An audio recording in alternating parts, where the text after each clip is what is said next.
Here. It might be right here. Is there, do you see? Oh, it's right. Yeah, we don't have the big play. Yeah, thank you. Are you asking me a question? Right, people, we're live. Good job.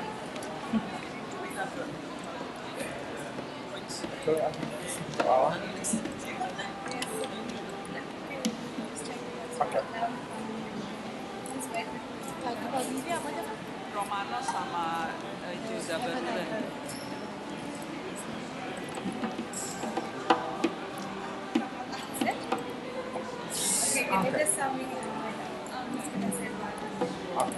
I will be here. Yes. Because it's not a complex call.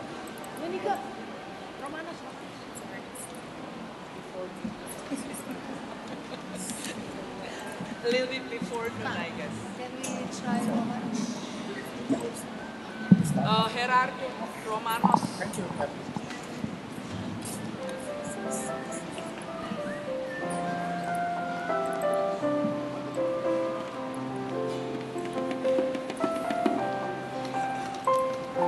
Can you sing it in English? Thank you.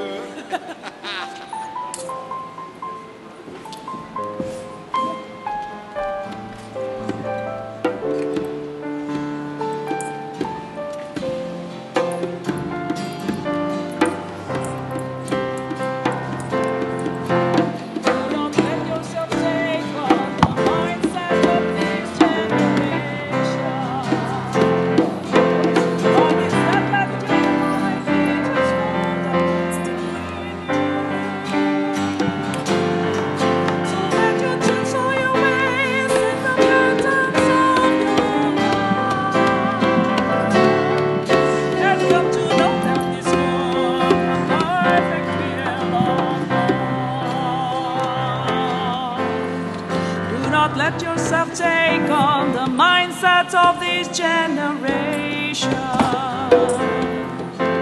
but instead let your mind be transformed and when you I don't know. So let your chance on your Does this mean that this whole point is deleted?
Good morning.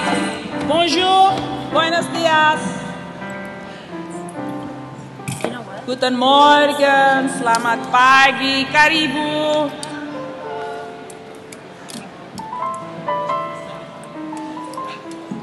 I know, we are late, but since our worship this morning will take only 10 minutes, about 10 minutes. So let's sing.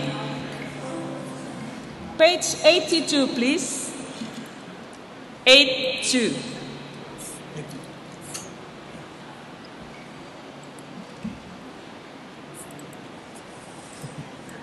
Gerardo will lead us. Romanos 12:2, the composer.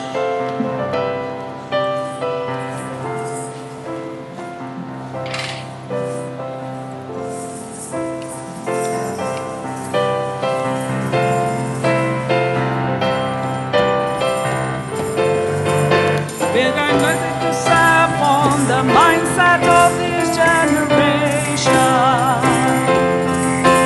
But instead, let your mind be transformed and renewed, so that you change all your ways in the patterns of your life, and come to know what is good, perfect will of God. Do not let yourself take on the mindset of this generation, but instead let your mind be transformed and renewed, so that you change all your ways and the patterns of your life, and come to know what is good, the perfect will of God.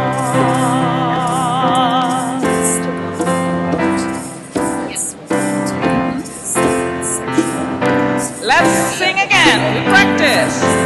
Do not let yourself take on the mindset of this generation,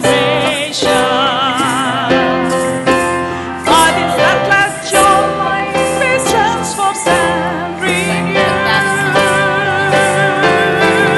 so that you change all your ways and the patterns of your life, and come to know what is good, the perfect will of God. Once more. Do not let yourself take on the mindset of this generation,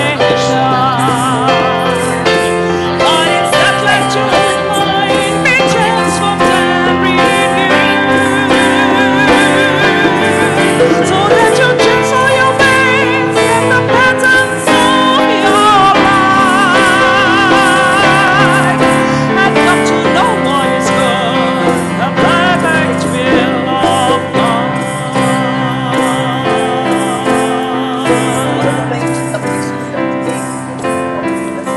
Wonderful. Thing yesterday for it's not in the first. And the other song is allow people to refer to it that was helpful to them. on If we could do it page from the report, that would allow people to say it together. Do we have that? 88, 8 and 8. Nina. You can just edit it. It's just essentially. We hope we can find it. Oh right. Okay, we'll have to do it afterwards. It would be in the draft. Morning. This is a German song, but it also comes in English and in Spanish. And we will sing it during morning prayer later in all three languages, although my Spanish is not that good.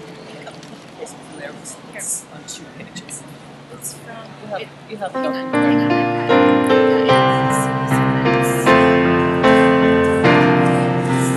Menschen sich vergessen, die Wege verlassen und neu beginnen, ganz neu.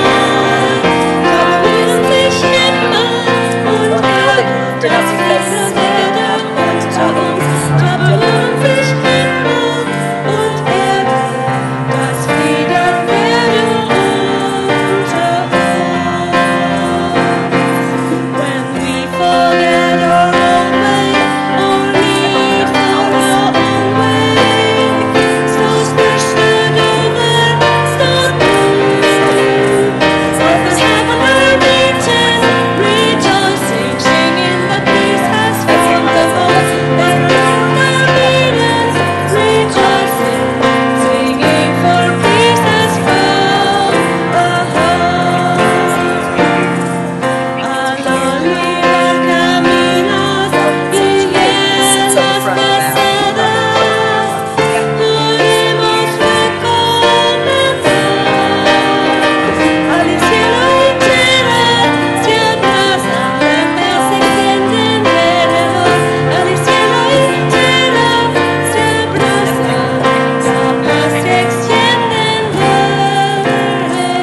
that's fine. So then it will be, it starts, it's right there.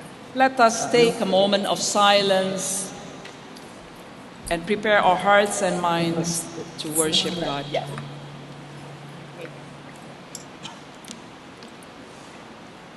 And it's actually, it's,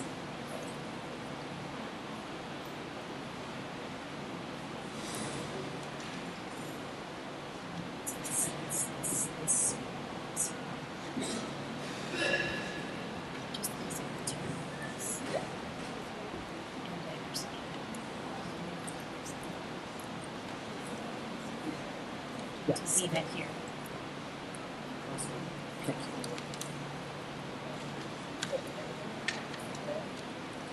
So I could do edit here and then put it across.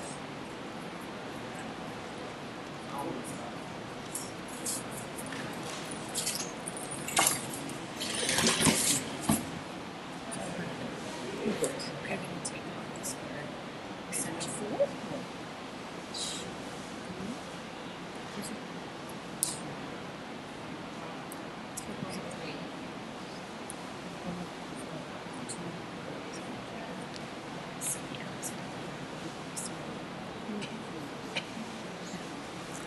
Good morning, everyone. We will spend a brief time in morning worship. If you would turn to page 50 and 51 for the morning prayer service. Later on today, we will have our closing worship, of course, with communion, so we will spend more time in worship then. But let us join together in our morning prayer, and we will begin with a song, Romanos 12, verse 12, which you've just practiced, page 82. So yeah, and I believe that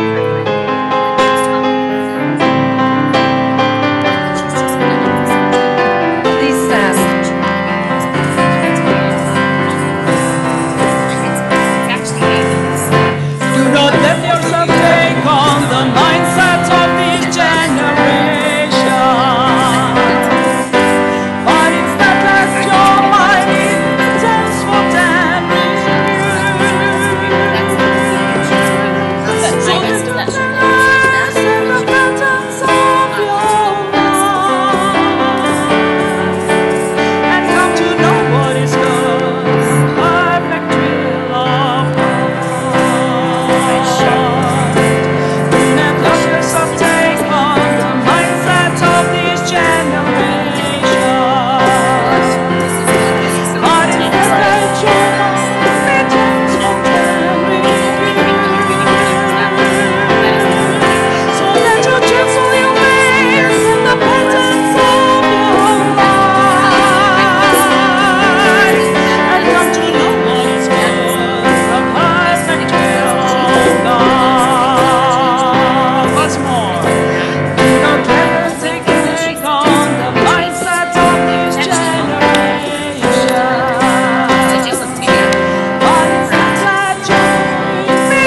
mind be transformed and renewed. So that you transform your ways and the patterns of your life and come to know what is good, the perfect will of God. Yet about the closing service.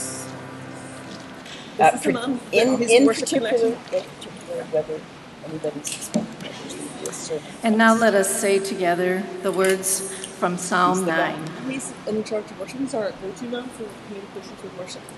So he will know what's happening. Ich will dich preisen, Herr, von ganzem Herzen, will verkünden alle deine Wunder. Ich will mich freuen und frohlocken über dich, will deinen Namen singen, du Höchster.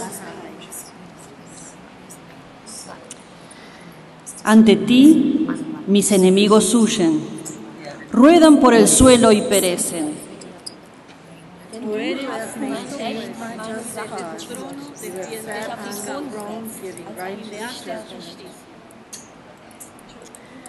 The Lord is a stronghold for the oppressed, a stronghold in times of trouble. And those who know your name will put their trust in you, for you, O Lord, have not forsaken those who seek you. Sing praise to the Lord. Declare God's deeds among the peoples. And now let us pray together.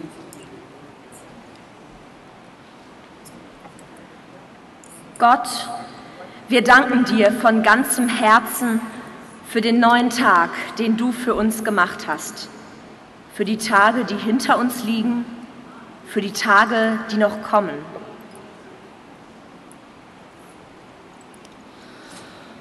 Dios, nos alegramos y nos regocijamos en ti. Nos alimentas y nos das abrigo, alegría y comunión, canciones y fe. We sing praise to your name, O Most High, today and forever. Amen.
Good morning, everybody. This was almost our last worship service, a short morning prayer.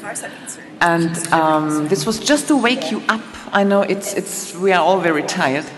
I would like to invite you still, of course, to the closing worship, the closing communion with the installation of officers. And this will take place after session. When session ends, give us 20 minutes, 25 minutes to set the place and don't run away, please. So after end of session, please remain, stay, come back for the closing worship. And in this half an hour, we need to set the place for the communion tables. And I would like to ask those who are leading this last service to meet them after session, just to see that we are organized and everything's in place. Thank you very much. Shall we sing one more song? Yes? It's on page 76. Be Our Light. And stand up, please. We start our day with a strong, energetic song.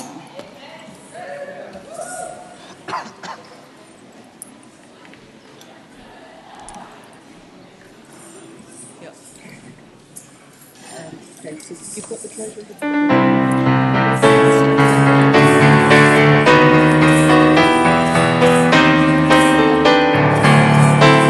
Stewards, please sing very loudly. I think that I guess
I'll get some more. I'll get some.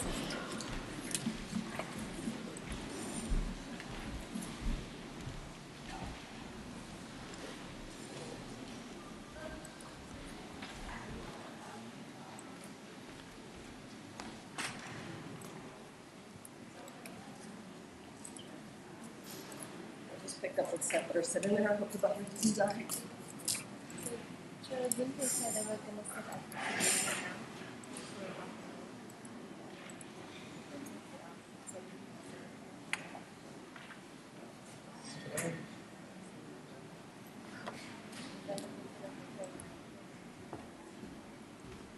Maybe we haven't even about the nomination.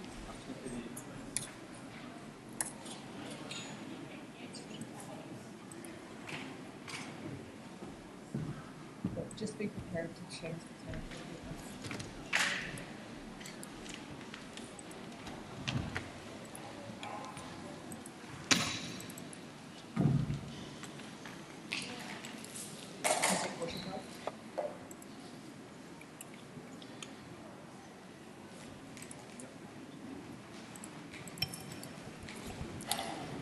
Good morning. Wow, it sounds like a tired morning already. Good morning. It's supposed to be more lively because it's the last day, right? That's better, that's better. We're in the last day, we're in the last lap, but we're not quite over because we have a lot to do still this morning. And that's why I want to ask you for your good collaboration and participation in this. We do have a lot of work still to complete. Unfortunately, because we were doing a lot of travel from outside of our business sessions in each day, and 2 days we were completely out of action, going to Berlin and to Wittenberg, 2 beautiful days in terms of our celebration, but that has obviously impacted on our work. So today we're going to try to move as slow, as smooth, but yet at the same time as fast as possible in order to try and catch up with the business that we need to complete. We are now going into a decision session, and the first report we're going to receive is from the finance and the general treasurer will be speaking to us. Johan, I just want to say something at first as we receive this particular report. The finance committee normally reports to the executive committee. The executive committee is fully responsible for all the management of the finances of this organization, and accountability is within that structure. What Johan is presenting to you today is an indication in terms of the financial stability and situation of the WCRC, so it is really for information more than anything else at this point in time. Thank you, Johan. Yeah, good morning, everyone. The report that I have to give to the General Council is, as indicated, not a full financial report. That we have done yesterday to the Finance Committee. What I'm reporting here is also to be found in the report from Grand Rapids to Leipzig. So I just want to set out the main goals we have in terms of managing our finances, and also the main challenges we have. And the details, that is all dealt with by the Executive Committee and the Finance Committee. There are basically 5 goals that do inform our work in terms of finances, and I would like to present those 5 goals to you. The first challenge and goal is to have a stable financial basis for our work in order to have a sustainable organization. This has been a huge challenge and led to the WCRC moving from Geneva to Hanover to relocate because we were not able to bear the costs any longer, and you will see some of that soon hereafter. The other challenge we have is to finance our core budget through membership fees. We still do not manage to do that, and it will be a task of the incoming Executive Committee to really make that possible.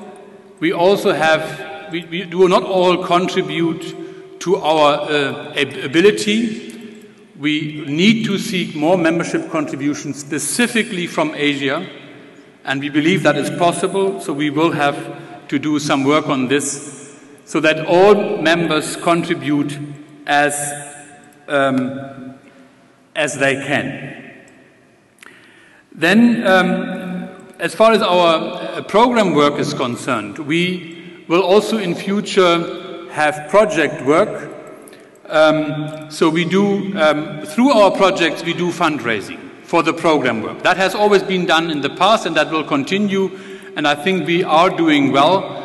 We had also a dent when we moved from Geneva to Hanover, because we had to do a lot of organizational restructuring, but this has become better in the past last 2 years, and I hope that we will increase our project work. So we're quite confident that that is possible. We need to have reserves in case we cannot balance our budget. And when we left Geneva, there were 57,000 Swiss francs as reserves, but we had a budget of 1.5 million Swiss francs. So you can imagine we were basically bankrupt. We have increased our reserves significantly, and we are able to also survive a financial crisis should it come up unforeseen. I just would like to, and then obviously all the investments that we make have to be ethical investments. We believe that you cannot just invest in anything, so we have tight regulations on investment, and they have to be ethical investments. Those are the 5 main goals in terms of financial management. Now we come to the development of the income, and sorry, this is the wrong slate. Anyway, the wrong chart. The first two, 11 and 12, they are not right. There's wrong data behind them, so you can only look at 2013 through 2016. And you will see that the membership contributions are around 800,000 euro. They may go up slightly, they may go down slightly. That unfortunately does not cover our core budget, but they are stable in that sense. Now we come to the expenses. Again, the years 2011 and 2012 are not there the data is not right. You will see 2013, the cost of personnel were quite high. That is due to the fact that we in Geneva paid much higher salaries than we pay now in Hanover. And the operational costs were also higher in Geneva, but you see in 2013 in 2013 we moved to Hanover, and due to the relocation we had relocation costs. They went up, but in comparison to the Geneva situation, we have reduced our cost significantly. But also, the costs are going up again because salaries increases and so on and so forth. So the expenses remain a challenge. And then the last chart. So the biggest challenges is the financial continuity through steady membership contributions. And I think that all delegates should really try to support us in this, that your churches do contribute according to the grid that we have, and try to support the WCRC so that not only a few, but hopefully all churches do help us to sustain the organization. And the other challenge is to do effective fundraising for our project work, because that is how people experience the WCRC. Yeah, that's basically the report. In terms of the financial year 2017, we expect a balanced budget, and in terms of the General Council, we also expect a balanced budget. Thank you. Thank you. Just 1 second. Is there any questions for clarification? Right, now. Are we happy to receive the report? Please indicate by show of hands. Thank you. Those against? It is carried. Thank you, Johan. And thank you for your wonderful work as General Treasurer. Greatly appreciated in this organization. Lisa, can I call on you to come to help us with the last proposal from the drafting committee? Thank you. And I'm asking the public witness committee reporters to be ready to come up next.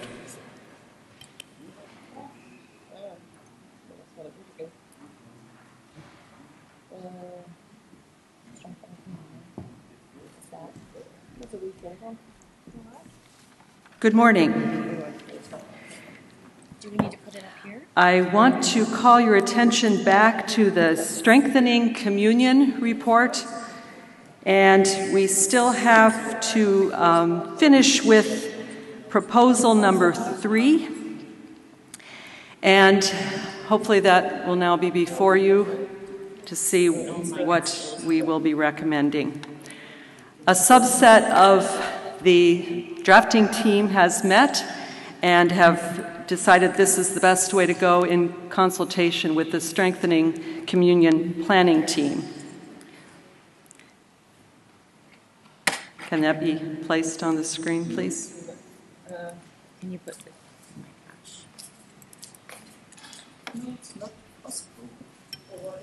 Can we place this proposal on the screen, please? They're working on it. Just got, would you prefer I wait till it's visible? Could you read it in the meantime? Let's not waste time. That the World Communion of Reformed Churches commits to A, set the atmosphere for dialogue and discernment on communion and diversity in a spirit of consensus building where there are no winners and losers, where no one is excluded, where all are protected, and where mutual challenge, mutual accountability, and grace become key values. B, facilitate means in which to engage each other, embrace our diversity, accompany people, and draw on the theological resources of Scripture and our Reformed tradition. Accompany member churches and regional councils to organize consultations, discussion groups with Bible study and reflection to address issues around communion and sexual diversity. If you will note, we did take up the suggestion to remove the word sexuality in Part A, but to leave it in Part C. In speaking with the committee who prepared the original proposal, it was really felt that this discussion is already happening. We know that. We're having it here. And we are also having it in a way that seems to be polarizing, and we would love to have a discussion, this is what the planning team tells me, that gives voice to honest conversation. And it's an invitation, as I said yesterday. It's not compulsory for churches to engage. And we feel that this is a way to harmonize what we have heard, to talk about various forms of diversity, but then also to say that we really do need to have a conversation about sexual diversity as well. And I thank you to the member who actually brought this first to the floor. So this is what we're proposing that we would begin with today for our discussion. Thank you, Lisa. So clearly what is being proposed is that we leave out sexuality in the A part, but it is retained in the C part. Can you show by indication with your cards how you feel about this? Right, I see if blue cards, anybody with a blue card wishes to speak.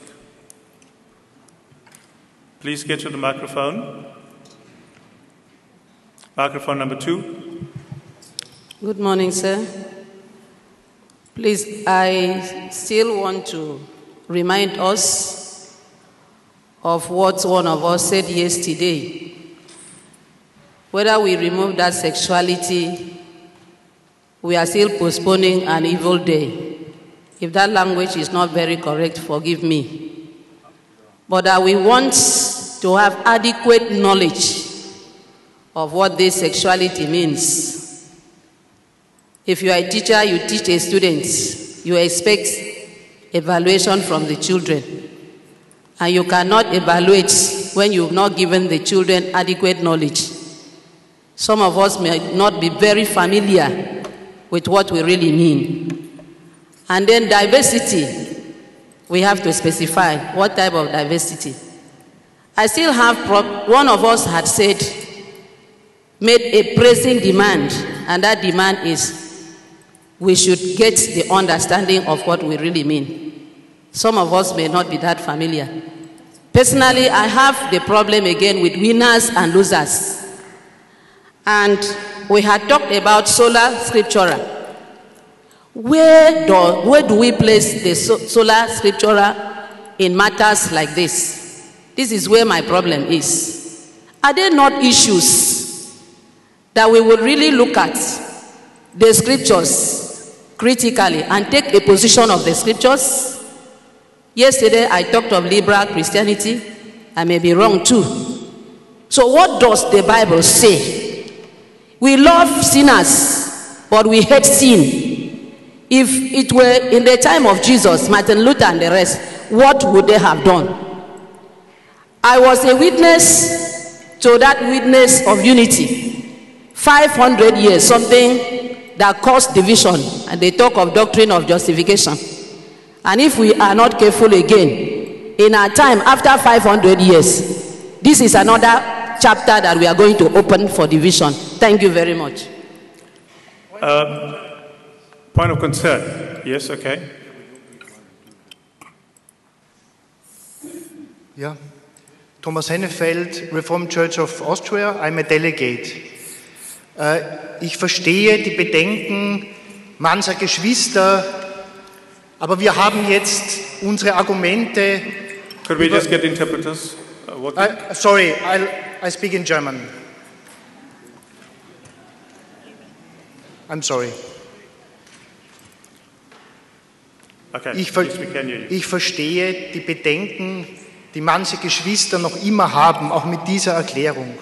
Wir haben in den letzten Tagen ausreichend alle Argumente ausgetauscht. Ich denke, wir sind sehr vorsichtig und rücksichtsvoll auch umgegangen mit diesen Argumenten, haben jetzt einen Kompromiss gefunden.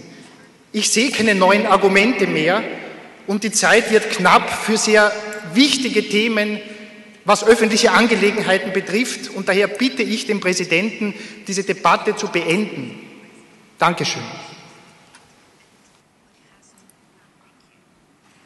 I'm going to allow for one more speaker in number 1, and then we're going to move forward.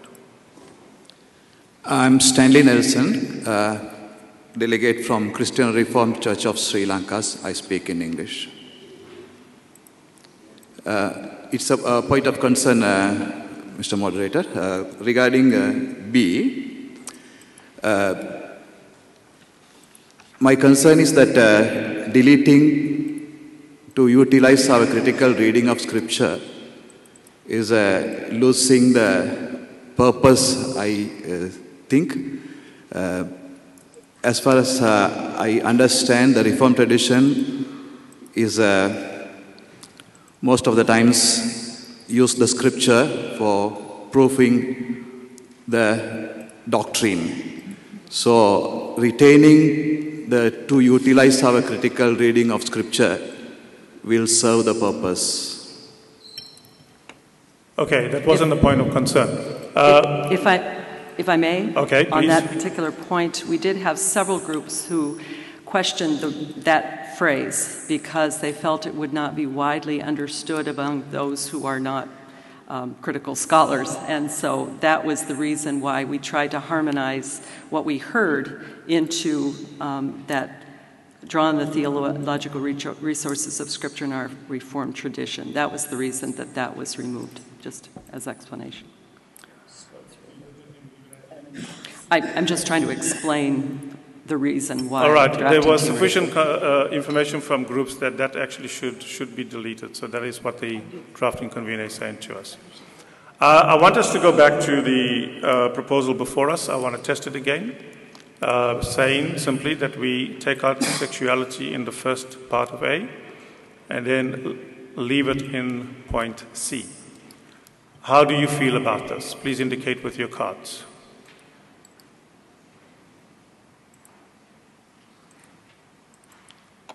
I am seeing a large number of orange in this one. I'm wanting to now request consent from those with a blue card. Are you willing to give us consent to move on? If you're not willing to give consent, you are free to record your dissent. Those with a blue card, are you willing to give us consent? Thank you very much. Thank you. For those of you who are not willing to give us consent, the facility available is that you will record your dissent with the minute taker of this particular General Council, Sandy. We set it up here. Sandy, could you just show your hand? Yeah. Please record your dissent with the minute taker. We now can move from that proposal. May I just say a word? Yes. As the scribe for the drafting team, and on behalf of our team, we want to thank the discernment groups for their input, and a lot of thought went into your responses, and we hope that at least some of the time you heard your voice, because we tried to incorporate as much as we could from the analysis of all of them. But thank you for engaging the process graciously, and we hope that at the end of the day, in your groups, you found friends. And to Norbert, who was the convener of the drafting committee, and to Lisa, who is the scribe, and the members of the drafting committee, we record our sincere thanks for the work you've done. Let's say thank you.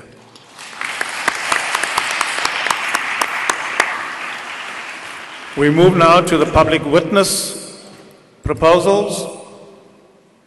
Ian Alexandra, are you leading us through this? Yes?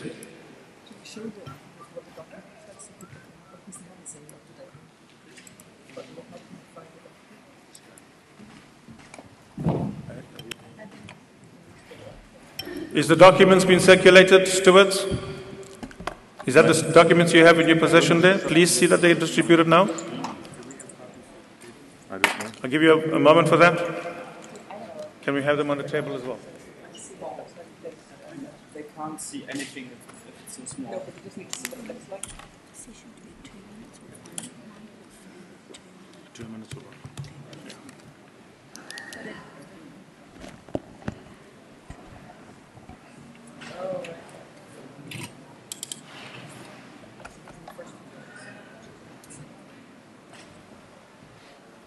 Because I know when you're sitting down there, you both have already done this.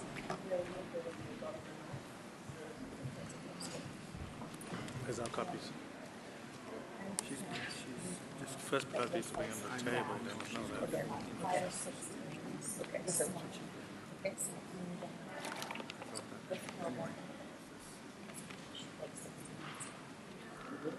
oh, so be flexible in the book switching. They've all seen these in groups. Yeah, Not the revision. No, We don't have any prints out of this, right? We don't No, have we'll any. see if there are. Thank you. Should definitely have it. Thanks so much for that.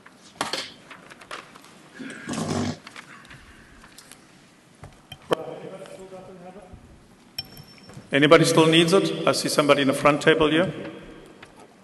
And on my extreme left and right in the back. I see stewards are near to you, so that's fine.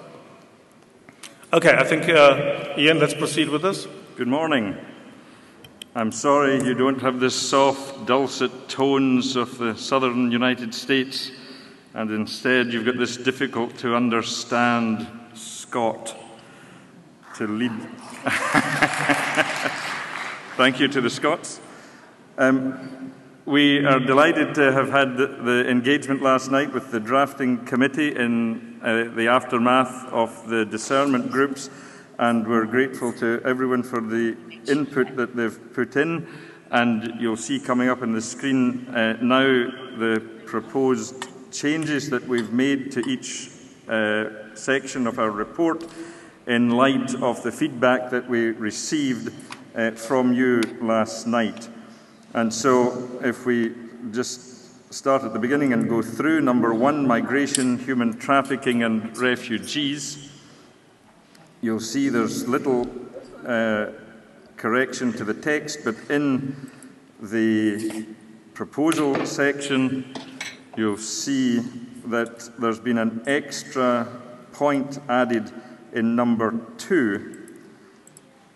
But do you want to take them one by one, Mr. President, or do you want to look at them all together? Let's take them one by one. So number 1 is still the same as yesterday. Okay, number 1 is still the same in its original form. How do you feel about that? Please show with your cards. I haven't got enough copies for everybody, so... Thank you, that's agreed by consensus. Number 2 has had an additional point number 2 added, and the additional point is to promote networking among regions and local churches to share best practices in collaboration with the Churches Commission for Migrants in Europe. The original remains with the addition, which is the new proposal. Proposal number 2 is before us. How do you feel about it? Please indicate with your cards. Thank you. That's agreed by consensus. 3 is the same and 4 is the same. 3 is the same and 4 is the same. Let's work with them independently. Number 3, how do you feel about number 3? Thank you. That's agreed by consensus. Number 4 remains the same. It is now before you. How do you feel about it? Thank you. Number 4 is agreed by consensus. In section 2, the uprooted and displaced people in Mauritius from the Chagosian Islands, there is no change to either of the proposals number 1 or 2. I'm going to take them both since there are no changes there. If there's anybody wanting to talk to any 1 or 2, if you're not, then I can take them both together. Right, we're taking number 1 and 2 together. How do you feel about it? Please indicate with your cards. Thank you, that's unanimous. In the section 3, treatment of Christians globally, number 1 and 2 are the same. Number 3 just expands IDP to read internally displaced people rather than camps, it should be. And number 4, Nigeria, where it was a spelling mistake. How do you feel about taking all 4 proposals at one go? Indicate with your cards. Yeah, it's written as camps, it needs to be changed to people. Good, that's great. Now I'll put it to you formally. The proposal is that we take 1, 2, 3, and 4. How do you feel about it? Please indicate with your cards. Thank you, it is agreed by consensus. Section 4 is on Korea, and in the first proposal there is added at the end in brackets after 2025 the words the 80th anniversary of the liberation from Japan and the division of the peninsula, to clarify why that date is important. Let's take 1 by itself. How do you feel about proposal number 1? Please indicate. I see a blue card. Do you wish to speak? If you don't wish to speak, can I ask you for consent? Thank you. We have agreed on it. Let's move on with consent. 2 and 3 remain the same. Let's go with 2 independently. How do you feel about proposal number 2? Please indicate. Thank you. There is unanimous consent on this. We agree. Let's move on. Section 5. Point 3. Sorry, I didn't put 3. I put them separately. Proposal 3 is before you. How do you respond? Show with your cards, please. Thank you. We have agreement on this as well. We move to the next section 5. Section 5, you'll be surprised to hear there was a little more feedback on this section. And so, if you wanted to see the text, after feedback, we removed the quote from the German president at the beginning. There was a bit of feedback about that. And we have slightly reworked the opening paragraph, and it rewords relating to the 750,000 refugees. And so that sentence slightly different in the final section. The creation of the State of Israel had a significant consequence, the loss of homeland for the Palestinian people, and the creation of 750,000 refugees. And then the whole section that talks about Balfour has been removed also. There was some feedback about that, and so we thought that in line with that feedback we would take out the section related to Balfour. Other than that, the text remains the same, and then when we get to the proposal, there's a slight change in number 2 to remove the words processus confessionis. That there was a good deal of response to that, and to remove the word in number 4, to remove the Reformed Communion's fundamental commitments, to remove the word fundamental. And then we were asked to add a section 6, encourages the Executive Committee to seek to strengthen initiatives for dialogues, civil peace services, mediation, conflict prevention, and transformation. So those would be the changes, and therefore the new section. Okay, because of the changes, I'm going to go with them separately. So before us, we then have proposal number 1. How do you feel about proposal number 1? Please indicate with your cards.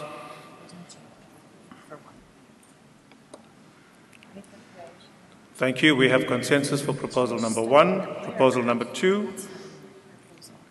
It has been explained that there's been some words deleted. How do you feel about proposal number 2? Thank you. We have consensus. Proposal number 3, that remains the same, right? Yes. Proposal number 3, how do you feel about proposal number 3? Thank you. We have consensus. Proposal number 4, which I think there's one section deleted, a few words deleted. The word fundamental. Fundamental, right. With that, how do you feel about proposal number 4? Thank you. We have consensus. Proposal number 5 remains the same. How do you feel about proposal number 5? Thank you. We have consensus.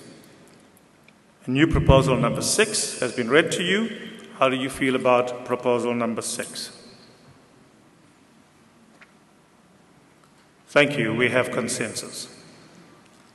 You may move on. Section 6, violence against individuals based on sexual orientation and gender identity. We deleted after your feedback section 3, and therefore the rest of it, 1, 2, and 4 stand.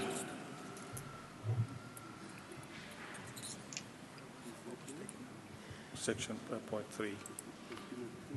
You want to move to the proposals?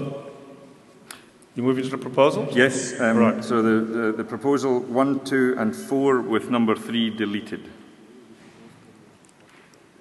All right, let me just do them one by one quickly.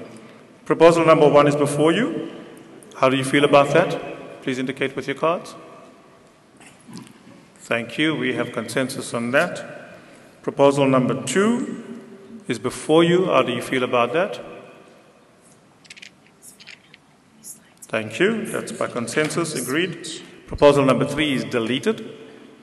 Proposal number 4. How do you feel about that? Thank you. That's agreed by consensus.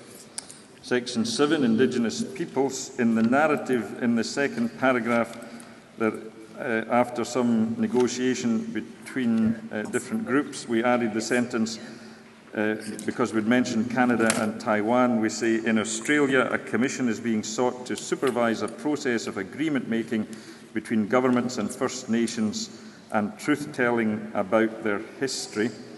That's the only change in the body of the text. And in the proposal, there is at the very beginning, so the General Council is qualified with the words, working together as equal and mutual partners with Indigenous people to guide and inform its processes and discernment. And then the sections of the proposal come, 1, 2, 3, 4, 5, 6. And there's a slightly wording in number 1 at the end of the first line, by initiating a study towards, and then new wording, seeking repentance of wrongdoing, an apology, and a process leading to reconciliation with Indigenous peoples, including liturgical resources for use in churches. So a slight change in wording in number 1, and a slight change. In fact, let's pause there, because I'm going to take that one by itself. Okay. The line above, starting before the proposals, together with proposal 1, is before you. How do you feel about that? Please indicate with your cards. Thank you. That is agreed by consensus. Proposal 2 remains the same. You need proposal 1 first, because that was just the introduction. This is now proposal 1. This is proposal 1 now. No, I've taken them both, because I took I took the opening line with proposal 1. My apologies. So proposal 2 is before 2 you. is the same. 2, 3 is the same. It remains the same. 2 and 3 remains the same. I'm going to take a chance to put both before you. How do you feel about proposal 2 and 3? Please indicate. Thank you. It is both accepted by, agreed by consensus. Proposal 4 has an extra point, which is to help human rights agencies which support Indigenous peoples as they struggle for their rights. With that inclusion, proposal 4 is before us. How do you respond? Indicate with your cards. Thank you. There is consensus agreement on that. Number 5 adds the words Executive Committee in consultation with the regions to consider, and the rest remains the same. With that addition, the proposal number 5 is before you. How do you feel about it? Please indicate with your cards. Thank you. That is agreed by consensus. 6 the same. Number 6 remains the same. How do you feel about it? Please indicate with your cards. Thank you. That is agreed by consensus. Section 8, drought and hunger in the Horn of Africa, remains entirely the same, so the proposal has one section. Proposal number 1 in section 8 is before you. How do you feel about that? Please indicate with your cards.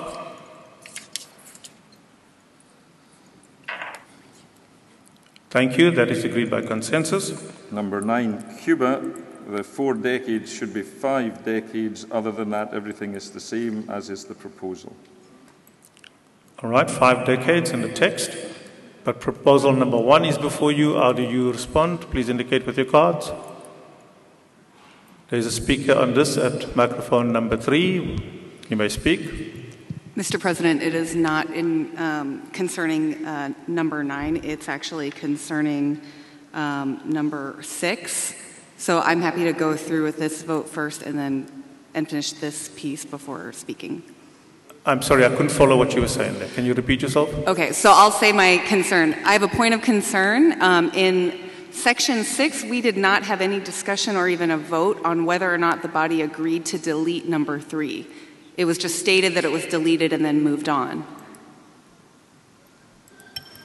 It was indicated that it is deleted, but if somebody felt that it should not be deleted, they should have raised a blue card and came to the microphone. Well, there was no vote about whether or not... What was that? Please speak. There was no vote as to whether or not it should be deleted. All right, I'm very willing to go back and test that. Let's go back to section 6.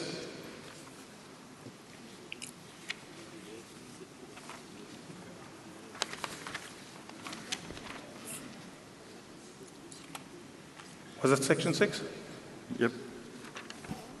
Section 6, number 3, it's on the screen.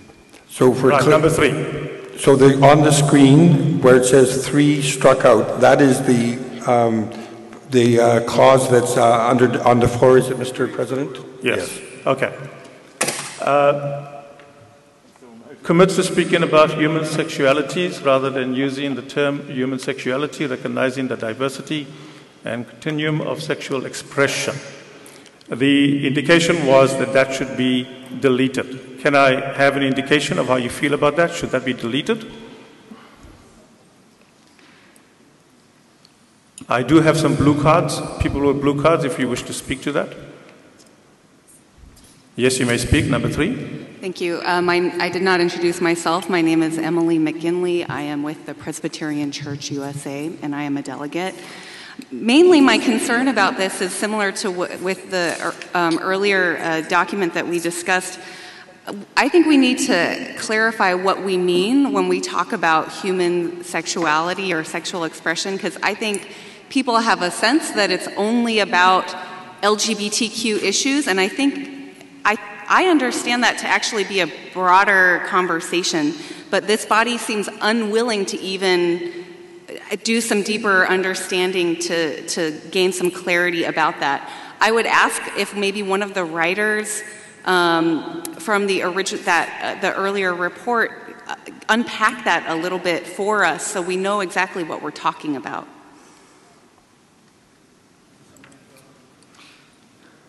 Can perhaps ask the room, I can't remember who the author was, I'm sorry. There's some need for information and clarity. Is there somebody to help us with that? Is somebody coming to help? Bill? Is Bill coming?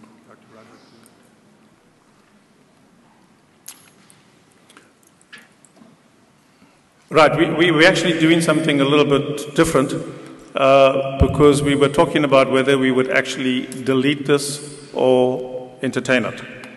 But now we're actually talking about the proposal itself. So I just want your permission that we actually talk about the proposal itself. How do you feel about that? Please, would you indicate with your cards? Which means that we're actually talking about this, which means that we're not deleting now, we are entertaining this. Because the question was whether we delete or whether we not delete.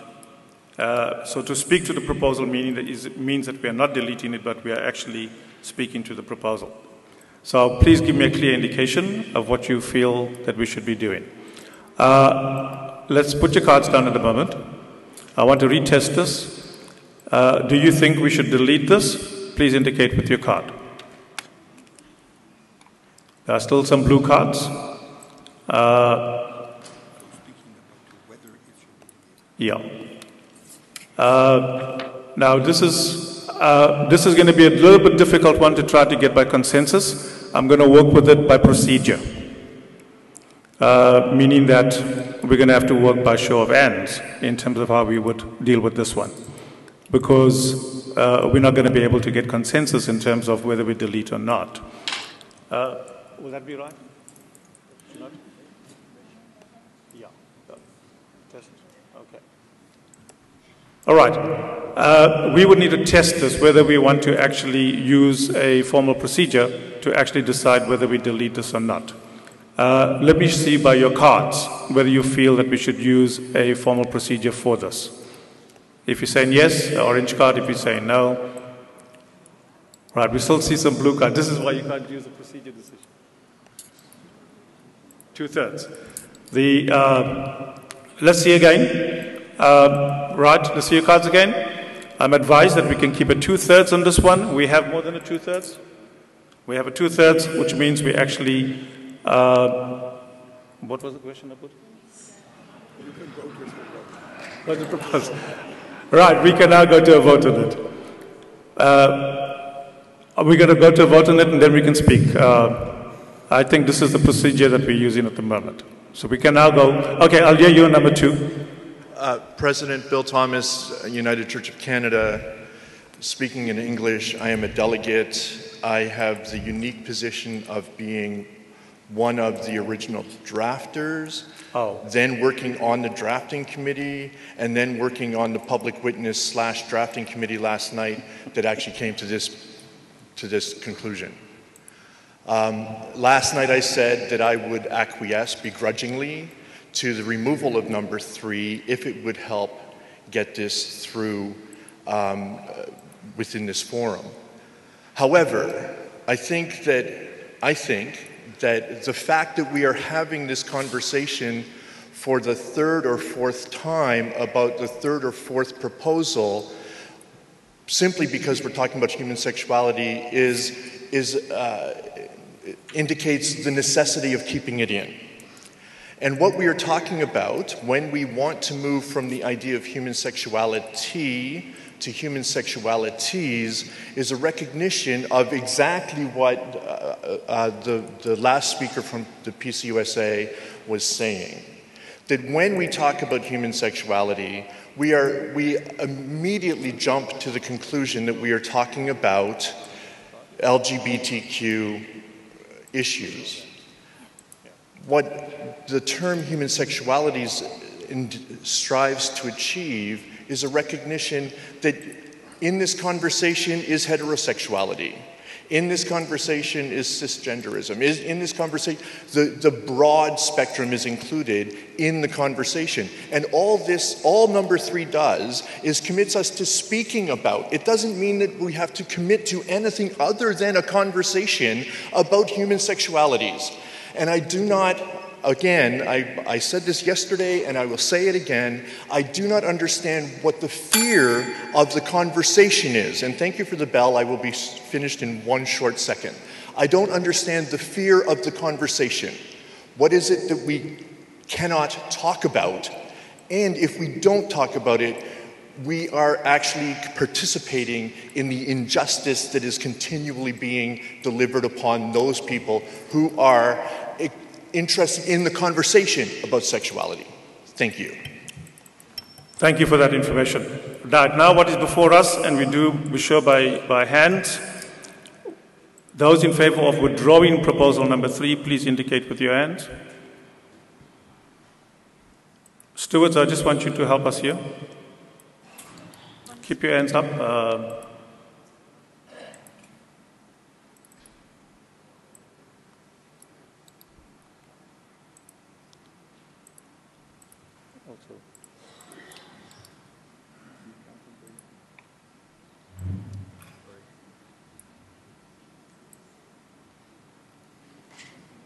I'm not able to cancel. I'm able to cancel.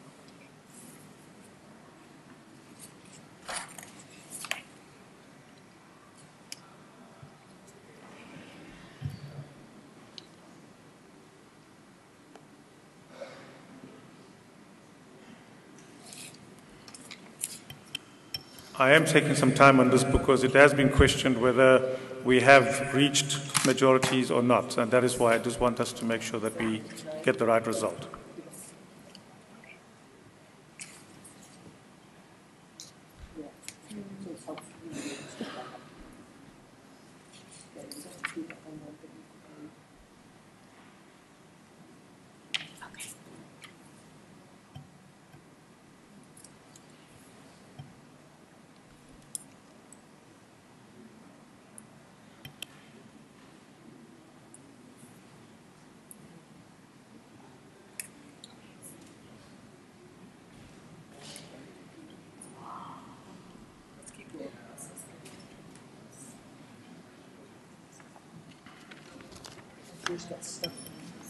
Okay, Stuart, do we have an idea, or are you still busy? All right, thank you very much. Those against withdrawing the proposal, please indicate.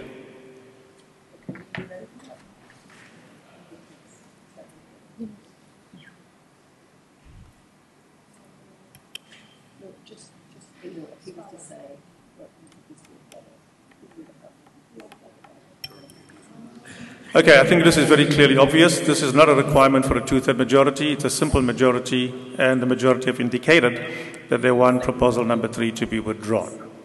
So it is duly withdrawn. Ian, we can proceed. I do not think that's appropriate. Let's not do that. Let's proceed. Section 10, Venezuela.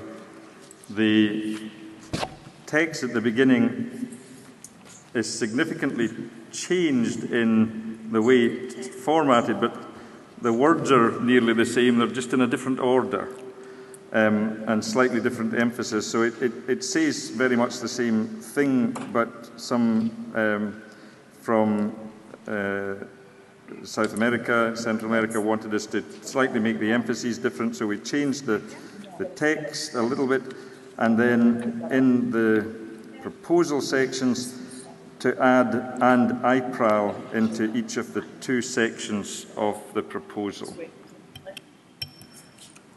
Let's go to Proposal 1. How do you feel about Proposal 1? Please indicate. Section 10 is where we are.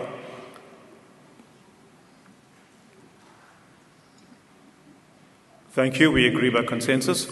Proposal number 2 is before you with a slight addition. How do you feel about Proposal 2?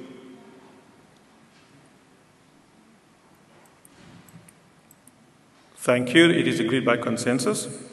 We move to Section 11. Number 11, violence in the North Triangle of Central America. The third sentence would now read, the endemic gang culture, coupled with socio-economic realities of poverty, unemployment, low wages, domestic violence, and the resultant dysfunction and psychological problems, produces enormous problems for family, society, and the churches. And then in the proposal, number 1 and 2 would be to add IPRAL, and there's a new number 3. Proposal number 1 and 2 just has a simple inclusion of IPRAL, so I'm going to take them together. How do we feel about proposals number 1 and 2? Please indicate with your cards.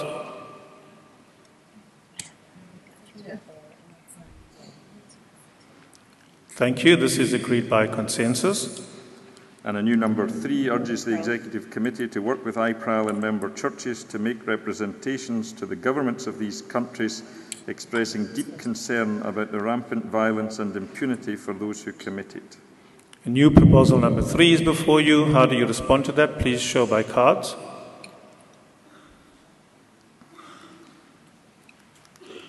Thank you. It is agreed by consensus. Number 12, Colombia, no changes in any part, and so therefore the proposals remain the same. I'm going to take a shot at this, if anybody wishes to speak to any of these proposals. So I'm going to say 1, 2, 3, and 4, if we can take them all together. How do you feel about that? Show with your cards. I see there's one blue card, and because there's one blue card, I'm going to propose that we just go by them individually. We're not going to waste time talking through them. Proposal number 1 is before us. How do you respond? You wish to speak to proposal number 1? Microphone number 4.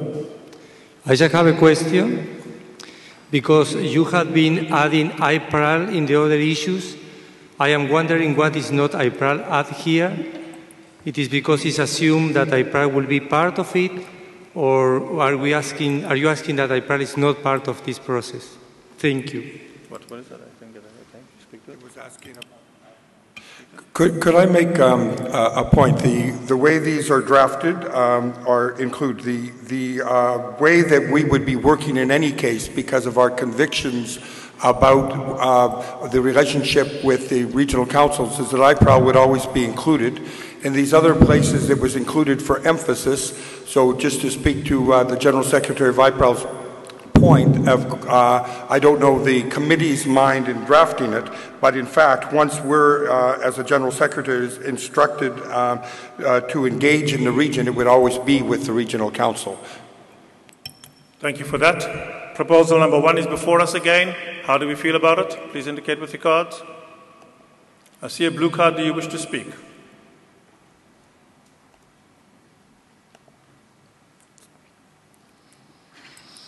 Microphone number 1. I'm Ricardo Cano from Brazil. I'm a delegate. For the sake of consistency, I think that we should keep IPRAL in this item as well. Thank you.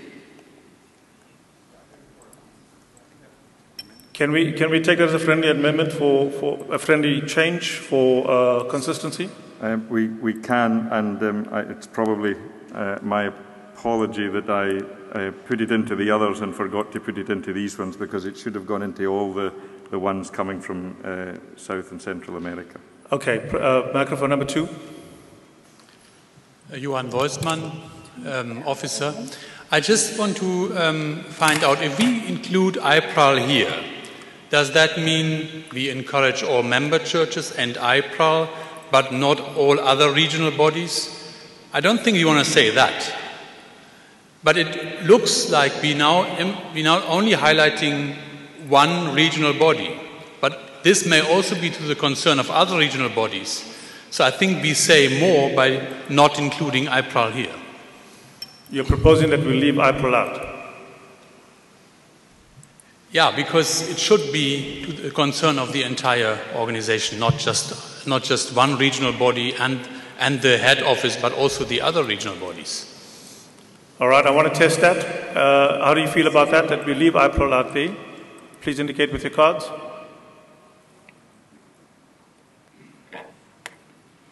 Blue card, I see one person with a blue card.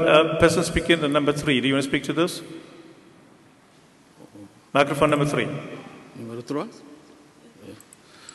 Merci, Monsieur le Président. Georges, de l'Église de Jésus-Christ de Madagascar, délégué. Dans notre groupe, on a fait cette remarque que la pédagogie, je parle en français, excusez-moi, la pédagogie, c'est réservé simplement pour les enfants. Donc, nous avons proposé d'échanger pédagogie en éducation. Promotion of Education for Peace and Education in Colombia. Parce que ça concerne tout le monde, mais pas pédagogie. Pédagogie, c'est seulement pour les enfants, andragogie pour les adultes. Donc, en général, c'est éducation. Merci, Monsieur le Président. So he's just saying... All right, let me go back to the first thing about IPRAL. I just want to test that one again. Those who are in support of actually dropping IPRAL, please indicate again with your cards. Yeah, no, that's because the proposal was that we leave it out. I'm coming back to the other one. Please indicate with your cards whether we should leave IPRAL out. Can you show with your cards? Right, I see one person who is saying, with a blue card, can I ask you for consent to move on? Thank you very much. Right, so we leave IPRAL out of that. The second change that has been suggested is that we change the word to education. How do you feel about that? Please indicate with your card. Okay, I see support for that. I see support for that. With those changes then, proposal number 1 is before us. How do you feel about it? Please indicate with your cards.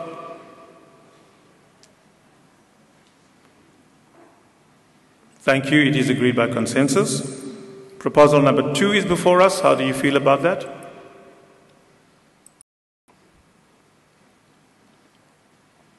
I'm seeing no blue cards, so it is agreed by consensus. Proposal number 3 is before us. How do you feel about that? Please indicate with your cards. I'm seeing no blue cards, so it is agreed by consensus. And proposal number 4 is before us. How do you feel about that? Please indicate with your cards. I don't see any blue cards, so it is agreed by consensus. Thank you. We can move to the next number. Number 13 in Romania. And there's a slight change to the text, so it would read, since 1990 has been difficult for the Reformed Church in Romania and other religious minorities. Since 2014, a court decision stopped the restitution of property and sentenced those involved in the process to suspended imprisonment. So that was a clarifying of something that was factually incorrect in the original, and we're grateful to those who corrected it. And then the section of proposal remains the same, 1 and 2. Proposal number 1 is before us. How do you feel about it? Please indicate with your cards. Right, I see a blue card. Do you wish to speak to it?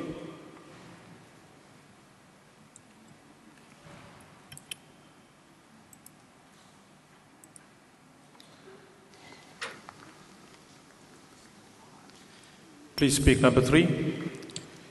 I am László Gonda, Reformed Church in Hungary. I am a delegate and I am speaking English. Mr. President, I was involved in the drafting of this proposal, and I just would like to suggest a very simple amendment. It's more a technicality, but it is important.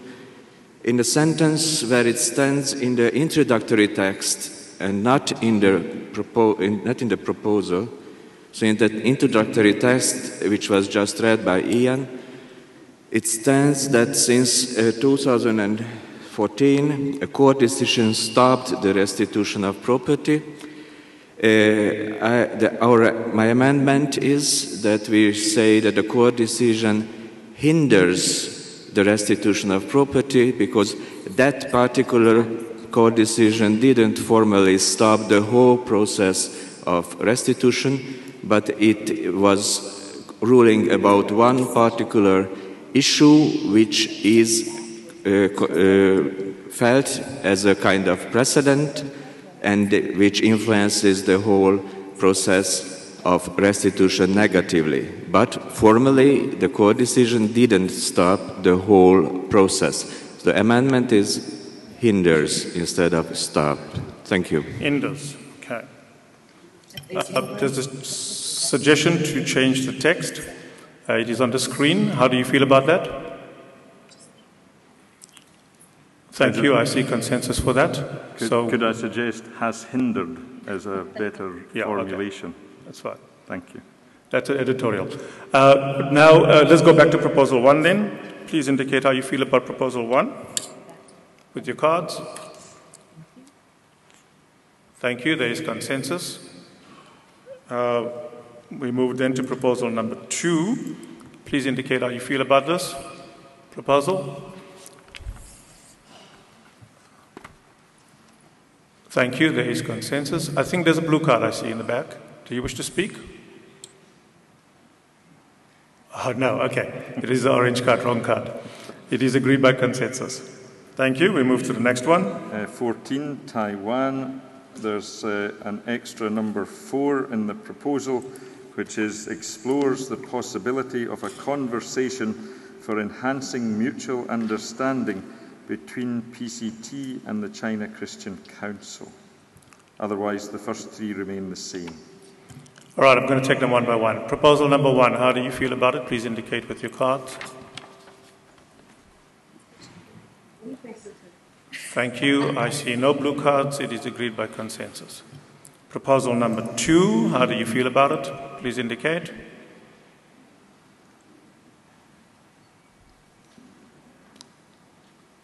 I see no blue cards. It is agreed by consensus. Proposal number 3, how do you feel about it? Please indicate. I see no blue cards. It is agreed by consensus. Proposal number 4, which is a new addition. How do you feel about it? Please indicate with your cards. I see no blue cards. It is agreed by consensus. We move then to number 15.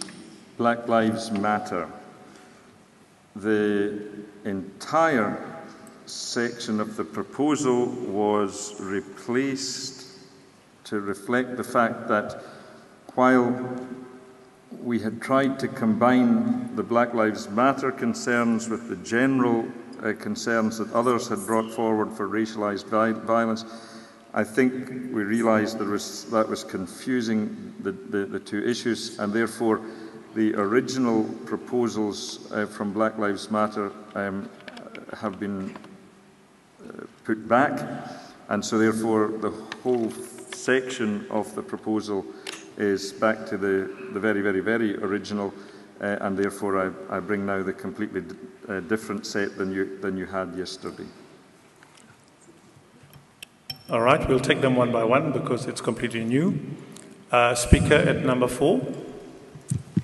Thank you. My name is Stacy Dunsing. I'm from the Reformed Church in America.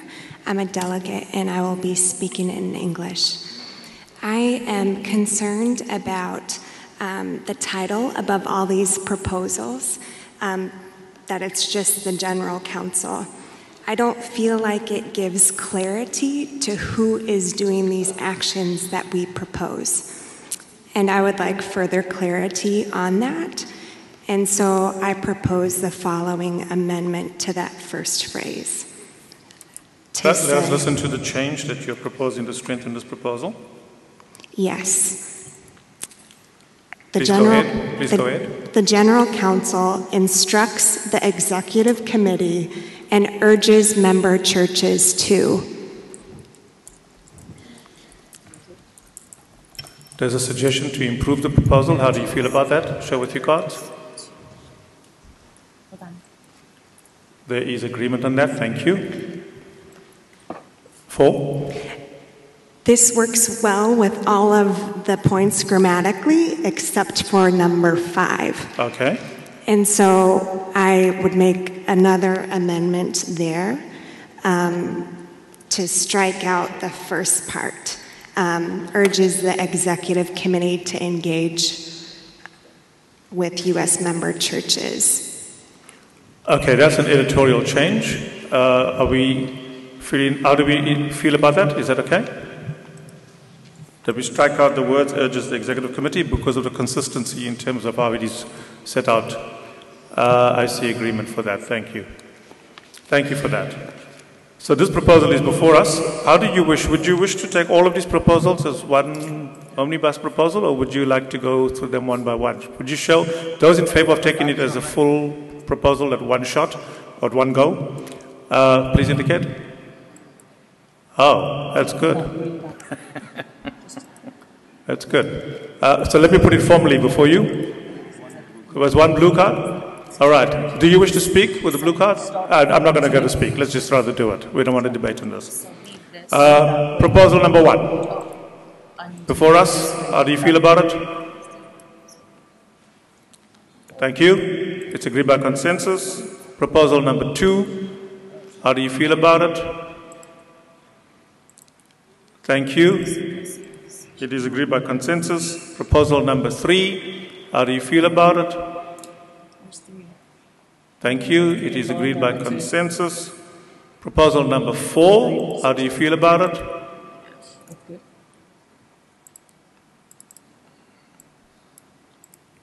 Thank you. It is agreed by consensus. Proposal number 5, with the changes, of course, is before us. How do you feel about it?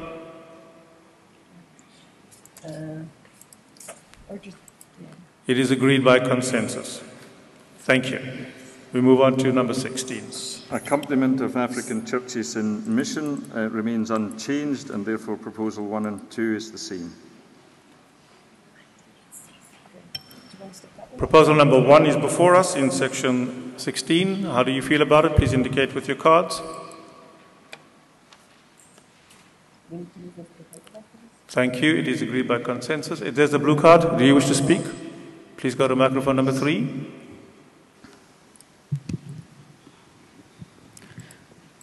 Sri Ulina Ginting from GBKP Indonesia. I will speak in English.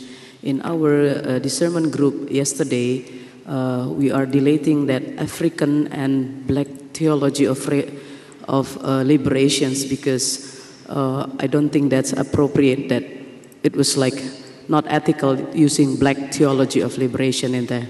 Thank you. That is just a comment. There is no suggestion of change.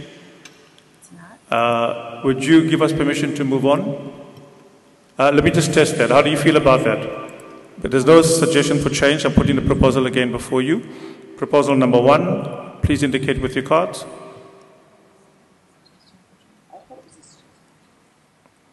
I don't see any blue cards. It is agreed by consensus. Thank you. Proposal number 2 is before you. How do you feel about it? Please indicate.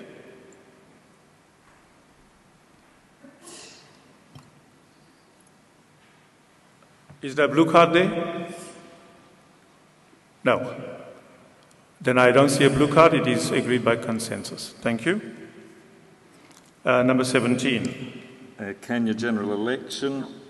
There's a slight change in after practical support. to add the words such as election observers and civic education. With that change, the proposal is before you. How do you respond? Please indicate with your cards.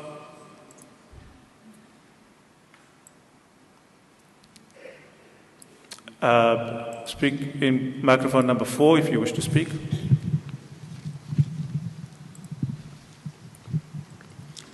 Thank you, Mr. President. I'm Robert Mabonga from Reformed Presbyterian Church in Africa, Uganda. Mr. President and delegate members, I had also an issue to be added here, but it has not been included. Uganda is in the process of, we hope, of exchanging its constitution. Right now, Uganda's constitution does not allow anybody above 75 years to contest for presidency.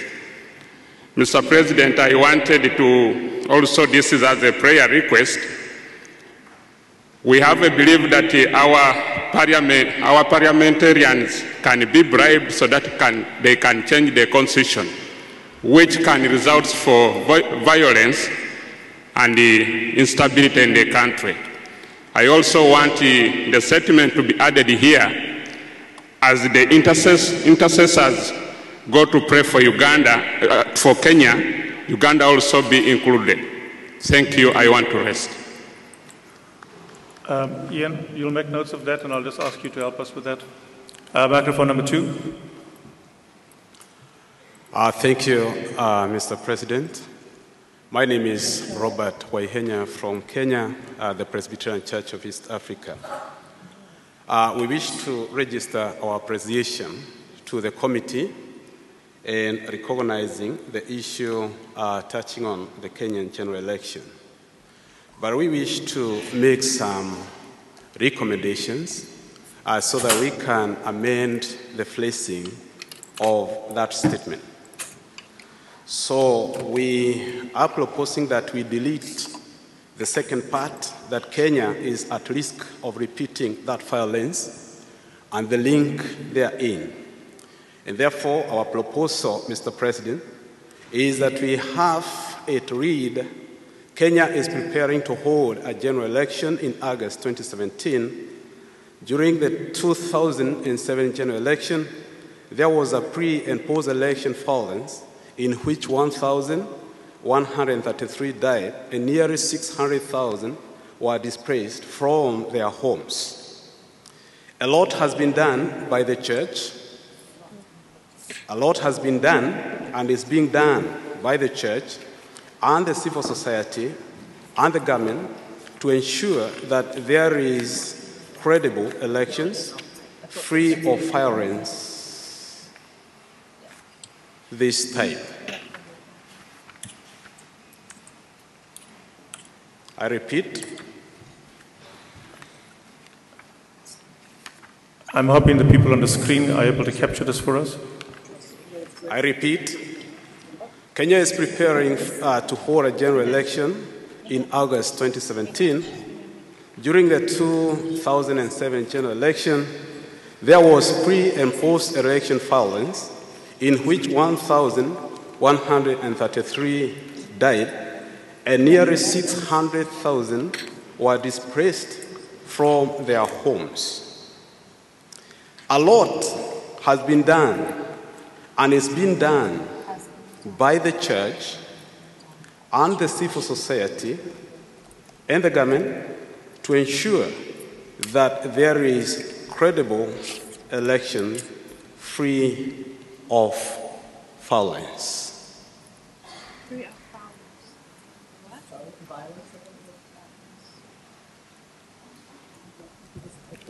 All right, I just wanted whether the people on the screen were able to capture all of that.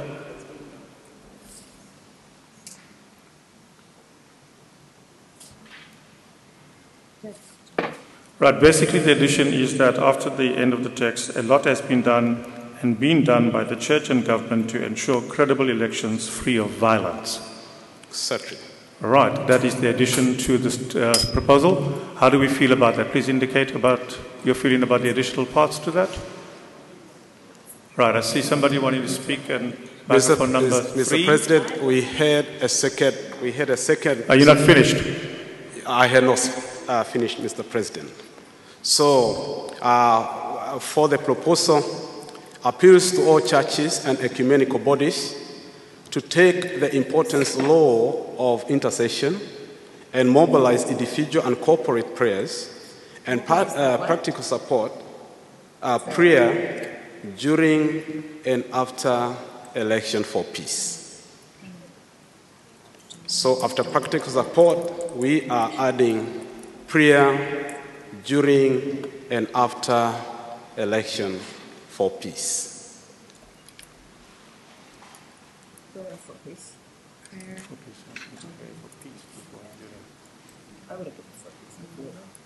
Right. Are we willing to make those additions to that? It's actually prayer for peace during and after elections. Are you happy to have that inclusion in the proposal? Please indicate. Right. Speaker number 3. Are you speaking to this? Oui, je réponds au nom de... Non, je voulais ajouter quelque chose sur la République démocratique du Congo. Parce que nous avons des problèmes qui sont presque semblables. Je parle en français. Can you please wait? I don't want to confuse the discussion. Let's deal with what is before us before you go to Congo. Before us now is a change in the text. Merci. Microphone number 2. Yeah, I just want to talk to the previous text because I think there was an error in the previous text. So obviously we're only going to adopt the this one, but the previous text was incomplete. The first thing was the addition to the text itself. Yes, the statement. That one. Yeah. Okay. Can we see that again? I'm going to go back to that then now. Okay. You can speak to it. Yes. It says a lot has been done and is being done by the church, and then it needs to say and civil society. Church, civil society, church and government. And civil society, government, I don't know about government, and civil society, and then the words and the church need to be deleted. I think that was the text, as I understood it. Okay, I understand government as well. Then government is also missing. You include in the government, okay. Church, civil, took it all up?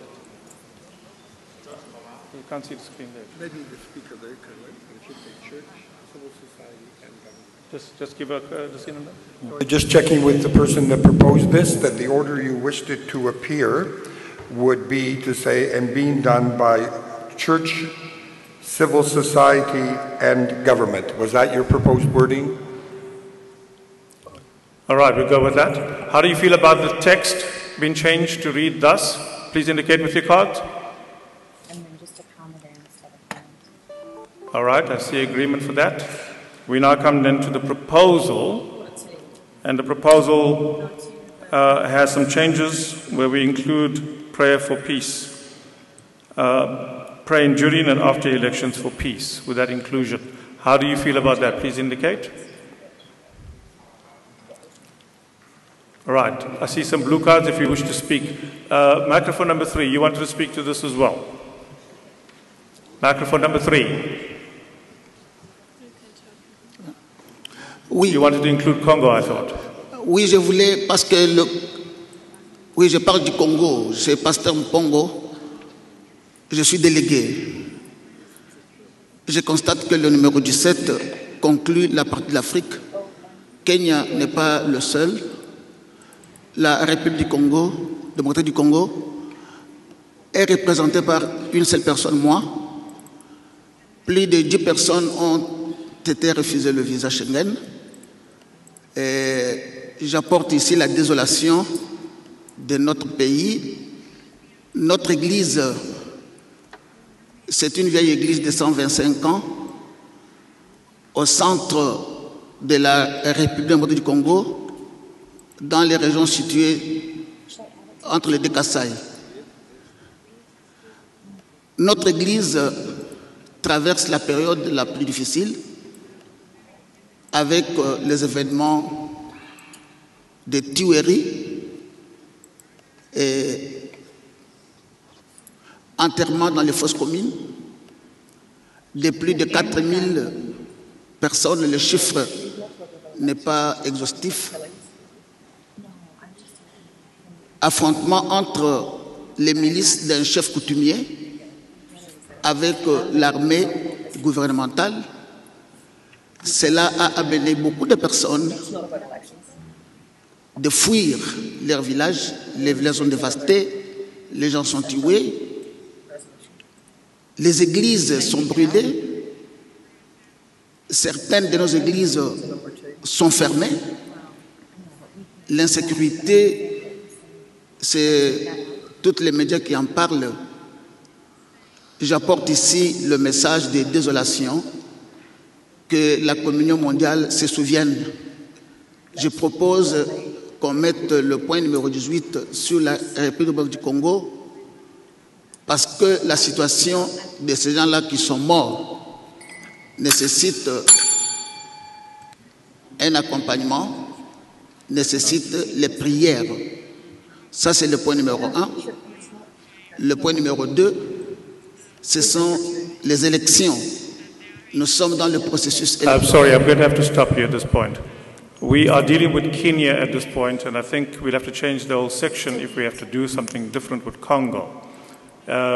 It's not quite practical to bring in a new section at this point in time because it should have went through the Public Witness Committee, and you had opportunity to do that. But if you still feel that you want to pick this issue up, you need to take it to the Executive Committee, the new Executive Committee, to pick it up and to act on it. If you can please do that, that will be appreciated. I'm going to go to microphone number 1. Thank you, Mr. President. My name is Jerry Agabison from the Christian Reformed Church in Nigeria, and I am a delegate. I am not too comfortable with the rights up here, and I tend to see a lot of repetition. Can I read it, sir? Appeals to all churches and ecumenical bodies to take the important role of intercession and mobilize individual and corporate prayers and practical support, prayer during and after election for peace. I would rather suggest, sir, I might be wrong, but I think perhaps and practical support prior, during, and after election for peace would have been more better than already we have corporate prayers and practical support, prayer during and after election for peace. Sounds very repetitious to me. Thank you. Do you want to suggest a change to the proposal to help improve it? Yes, sir. I suggest that after the corporate prayers, it should be prior, that is before, during and after election. Already the word prayer is there, so it should be, the prayer should be done before, during and after election. Thank you. Prayers during and after the election for peace. All right. Are we willing to, how do we respond to the changes in the text? To improve it, please indicate with your card. All right, if you have a blue card, you can please go to the microphone, but I'm now going to ask microphone number 2. Thank you, Mr. President. We know where the problem is. Could I please have the original before the suggested? Yeah, we meant prior, like P-R-I-O-R, and I think that solves the problem. To put it where? Prior where? Prior to the elections. No, the edited. Yeah. It was prior, during, and after. Oh, you want the word prior before during? Prior, during, and after. That's what we meant. Okay. Yeah. All right. Thank you. We'll take that as, because you said it was the before, so we'll just take it as part of that, right? Microphone number 3. رفعت فتحي I will speak in English. I am a delegate, Synod of the Nile Evangelical Presbyterian Church in Egypt. It's good to encourage and to support our church members by prayer. I know that many of our countries have many political problems. But in Egypt, this year, there are 4 bombs in the Christian church, and more than 140 people, Christian people, died. So I want to add that WCRC pray for the victims of these bombs in Egypt, for their families, and support the Egyptian church. I'm going to suggest the same procedure that we suggested for the other one, that you would write to the executive committee, to the general secretary, to actually pick that particular one up, because it's a new item. All right? So what is before us is the proposal as it stands now in terms of the changes to improve the text. Please, can you indicate how you feel about receiving this particular proposal on the screen? Oh, this here is practical support. I see no blue card, so it is agreed by consensus. We move then to the next point, number 18. Thank you, Mr. President. 18 is creation and unity. And in 18, a slight change in number 2 to reflect the Speaker and Proposer's words yesterday, and that is to include the World Day of Prayer for the Care of Creation on September 1, as well as the longer time for creation as well. And so with that slight change, proposals 1, 2 and 3. I'm going to put proposals 1, 2 and 3 before you there in that context. How do you feel about it? Please indicate with your cards.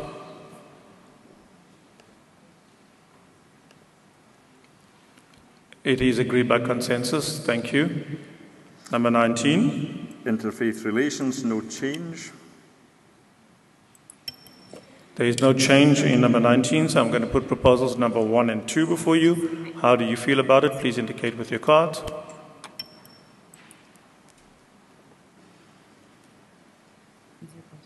I don't see any blue cards, so it is agreed by consensus. We move down to item number 20. It's the same.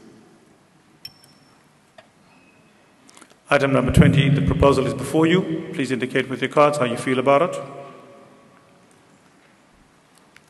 I see a speaker in microphone number 3. Can you please speak? My name is Wertson Brazil. I'm from Brazil, the United Presbyterian Church of Brazil. I will speak in Spanish.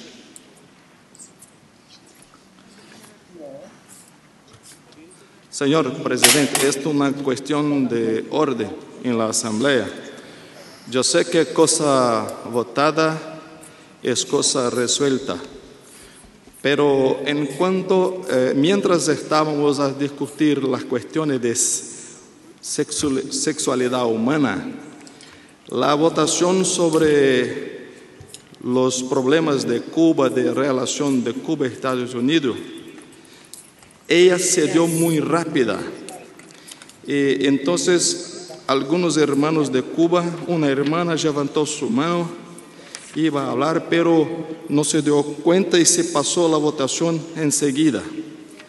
Por eso yo recibí un pedido de una hermana de Cuba para hablar, en el sentido de añadir una pequeña sentencia en lo que fue resuelto en esta asamblea.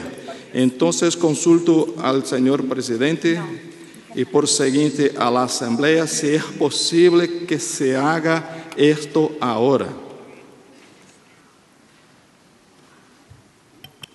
We have been moving relatively slow, so I'm sure there was ample opportunity to be able to stop us, but I'm willing to test the council. There's a suggestion that we go back to Cuba because there's an addition that needs to be made in the proposal. How do you feel about this as a council to go back? If you support going back, please indicate. Gracias al Hold on. Yeah, but I see more than 2/3 in terms of the numbers. So, it is okay to go back because there's no approval.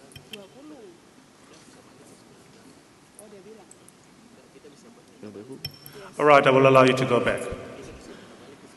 I'm told it's my call, so I will allow you to go back.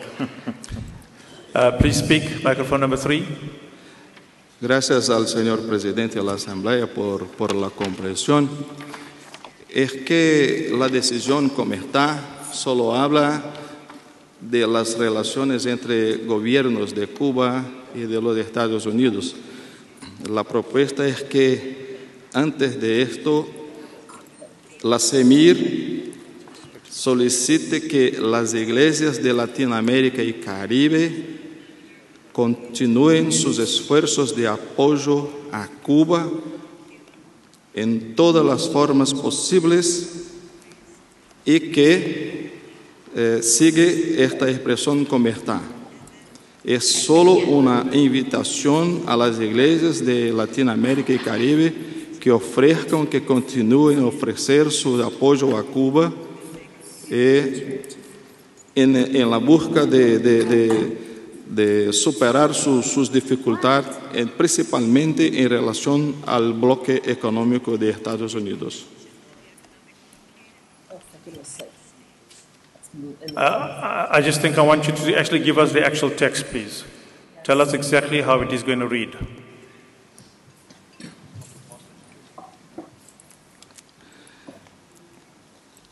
And I would like the screen people to try and capture it. La CEMIR convoca las iglesias de Latinoamérica y Caribe a ofrecer soporte y apoyo al pueblo de Cuba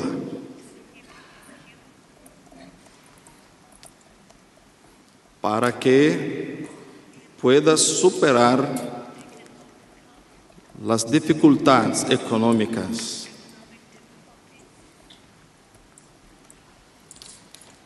decorrentes del bloqueo económico que Cuba sufre.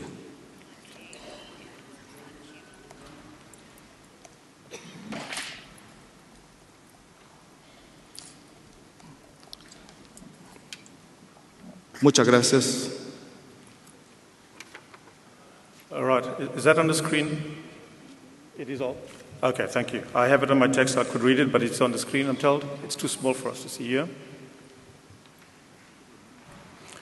Right. How do we feel about receiving the change to the text, to the proposal? Please indicate with your cards.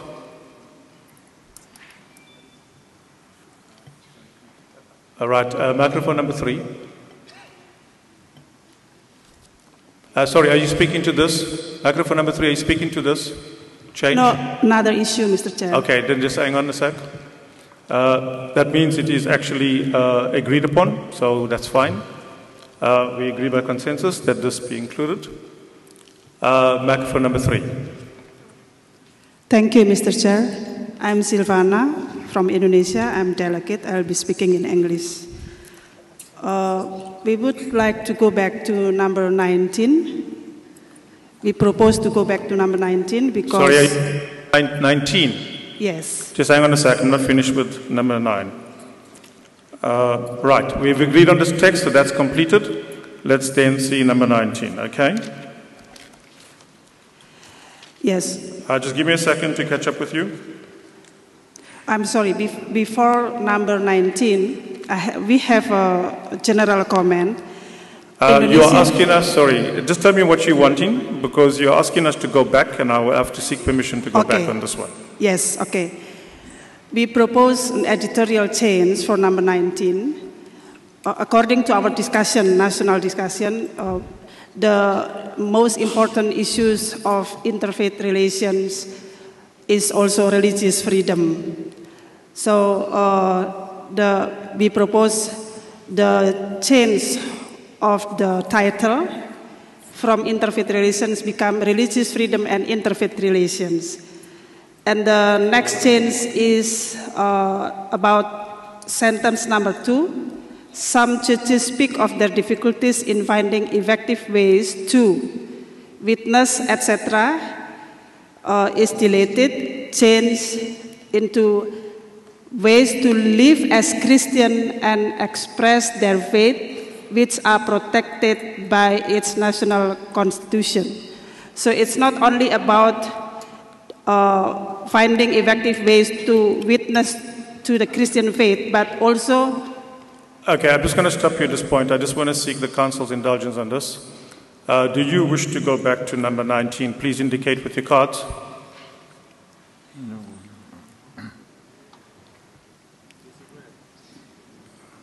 There's a mixture in terms of this. There's a mixed feeling in terms of returning to number 19, and I think we're going to actually not continue with it because there's a mixed feeling about it. You can certainly pass information to other people to state what you're trying to state at this point in time. Okay, so we need to move on. We're with the last proposal. We're still with the last proposal here on number 20. Remits to the Executive Committee those submitted proposals which were not addressed by the Public Witness Committee. How do you feel about that?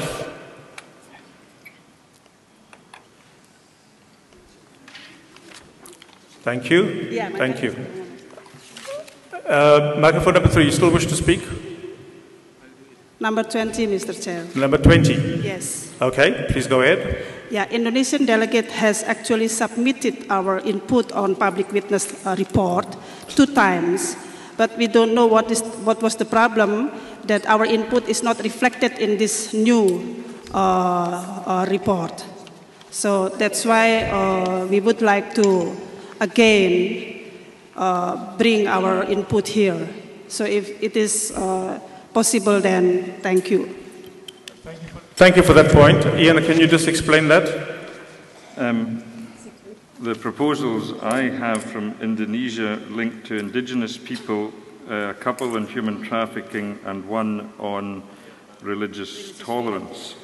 And these were incorporated into the different parts. They weren't specifically identified as Indonesia, but wrapped into the different strands that were raised up on human trafficking, on indigenous peoples, and on interfaith relations. And so that was the outcome. If there are others, I haven't had any others other than these 4 that I'm holding here. But that will also be referred to the executive, right?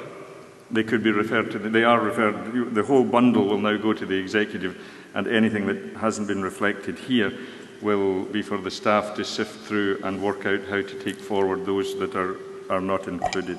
Okay, that will not be lost. Microphone number 3. Thank you, Mr. President. I'm Joseph Hianusa. I stand here against because of the proposal of Indonesia.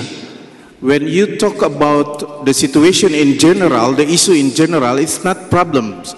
But when you make a specification for the countries, and it is a problem for Indonesia, because you don't take care or do not take attention to Indonesia, and you never mention Indonesia in this proposal, and it is our problems. We already submit our proposal, and you don't care about how to put Indonesia in this problem, in this situation, in these cases, in this public witness. It is the problem for our delegation from Indonesia.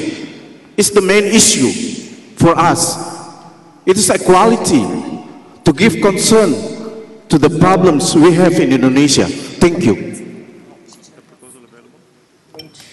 Ian, you want to respond to that? Because the point is that Indonesia, they feel that it is very important to look at it at the Council, and it has not been looked at.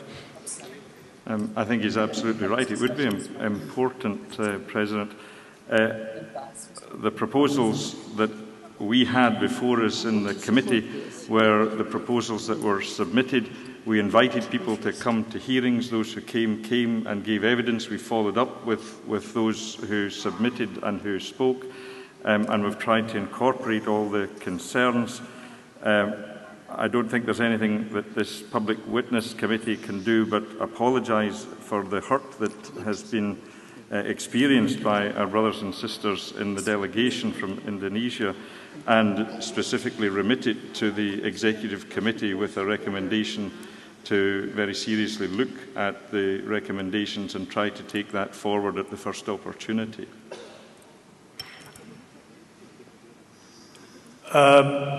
This is a specific one on Indonesia. What has been suggested by Ian is that that will go to the executive. We noted in the report. That you could note it in the report, specifically the concerns. All right. The General Secretary states that that should be noted in the report, that there must be a specific concern in terms of looking at this matter. So we don't need to discuss it any further. Well, see if the group agrees. All right. The General Secretary says that it should be noted in the report, and that can be picked up from that. How do we feel about that? Okay, microphone number 3. You still wish to speak to this point? I don't want something else, another new conversation. Are you speaking to this? Oui, c'est de ce sujet que je souhaite parler. Anne-Marie Théhuissen, de l'Église évangélique au Maroc. Je soutiens ce qui vient d'être dit par la délégation indonésienne, mais je voudrais aussi remarquer que la manière de formuler les choses, comme ils viennent de le dire, la question de la liberté de conscience est essentielle, et venant d'un pays où la conversion est interdite par la loi, je m'associe à leur demande et je vais voir avec eux comment formuler les choses pour qu'un pays comme le Maroc, qui est concerné par ce point, puisse aussi être mentionné. Merci. Mr. President, I just want to say, because I have to comment, when you don't take care about our suggestion, our proposal about religious freedom that we are facing in Indonesia, as a country with Muslim majority, I think you don't care about Indonesian situations. When you ask the audience, you ask the delegates to make a proposal and dismiss this our suggestion about religious freedom, I think you don't care about our situation in Indonesia. Thank you. Of course, we're not dismissing your suggestion. We're using another process because unfortunately this was not picked up. There's been an apology for that. It's not been dismissed. It has been forwarded to the executive to act on it as a matter of priority. It's rather unfortunate that it never got to the floor, and we can understand the pain for that, and we wish it would have. But unfortunately it has not. But I think it must be a matter of priority that this has to be looked at. Number 3 again. Thank you, Mr. President. I'm Bas Plezier, Vice President, and from the Protestant Church in the Netherlands. Really, the case of Indonesia is very sad that this happened, and it is about 17 proposals from the Indonesian delegates. That is really a problem. But I think we don't have a lot of time to discuss this. But I would like to ask whether this proposal can be taken into consideration. And I would like to propose this, that the General Council instruct the ExCom to take the proposals about Indonesia into consideration and to act on it. I thought that's what we had agreed with. We have agreed on that already. Yeah, but I want to have it in the text here. I think that is really important. It will go into the text because we've agreed on it. Microphone number 1. Okay, my name is Mikael Andepapinem from Indonesia. I just adding, we are follow the procedure. We attend hearing at 1st July on hall 4, I think, or 5. Thank you. No more speakers? People don't know. Right. I have another observation about the report. Which report? This whole thing. You want to say something? I'm just trying to. I will allow the General Secretary to speak. Thank you. As we're listening, and the rhythm of translation and so on may be an issue. We've just received here a question about one of the previous decisions, the number 4, section 3, that asks where it speaks about, if you find the point 4.43, treatment of Christians globally, urges member churches to offer support for rebuilding churches in Nigeria were destroyed by governments or other groups. A note has been passed to the front here saying that simply using the word government could be misleading. I believe this comes from Nigerians who would say they would wish to add some state governments. For as a matter of fact, the federal government does not destroy churches and wouldn't want the impression to be left. So I wonder if, given the spirit of the discussion, and because it's an item for clarity, rather than reopening the debate, we could agree to edit the report as such. How do we feel about editing the report? Please indicate with your cards. Thank you. That is done. Microphone number 3. Mr. President, on the Indonesian issue, I think the WCRC or the General Council must look at it as a bigger issue rather than just an Indonesian issue. As far as the freedom of religion is concerned, I think whether Indonesia, Malaysia, and many other countries face this similar problem. So I hope that when the Executive Committee taking up this issue, it's not just confined to a particular country like Indonesia. Of course, they suffer a lot. But I think the whole Islamization is a big problem and threaten the existence of the church. We know to look at the history. Wherever Muslim become the majority, the church will be eliminated or annihilated. Whether it's in Turkey or in North Africa or now it's happening in Middle East. And I think the ISIS people are moving to Southeast Asia. So Indonesia may have happened faced with that problem many years, but I think the ISIS is enhancing that problem. And we also see what is happening in southern Philippines. The Philippine delegate is not here this time, no voice from them, but Malaysia, Singapore, most probably have been identified as the wilayah by the ISIS. So I think it is a very big issue that the ESCO have to look at it as a global issue. Thank you. Thank you for that, Mark. This is speaker microphone number 4. Catherine Macmillan, Reformed Church in Switzerland, English. I just want to recognize the fact that about 50 people from Indonesia are here because they have so many members. And it might not be possible, but I was just wondering if we could go back to 19 under interfaith relations and say many member churches live in religiously pluralistic contexts such as Indonesia, Malaysia, I don't know. And just so that their name is mentioned when we talk about the difficulties of fundamentalism.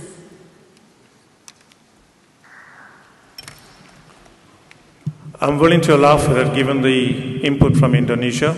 Thank you for that, Catherine. We can go back to 19 in the text to include many member churches live in religiously pluralistic contexts such as Indonesia. I'm not sure what else you want to add to that. Where, can we see? Yeah. It's number 19. It's the text, the first line for the text of number 19. The point that Catherine is making is that at least Indonesia gets a mention. Number 3, you want to speak to this? Okay, please go ahead. I would definitely ask Morocco to be added in, but in my view, the word pluralistic leads to confusion.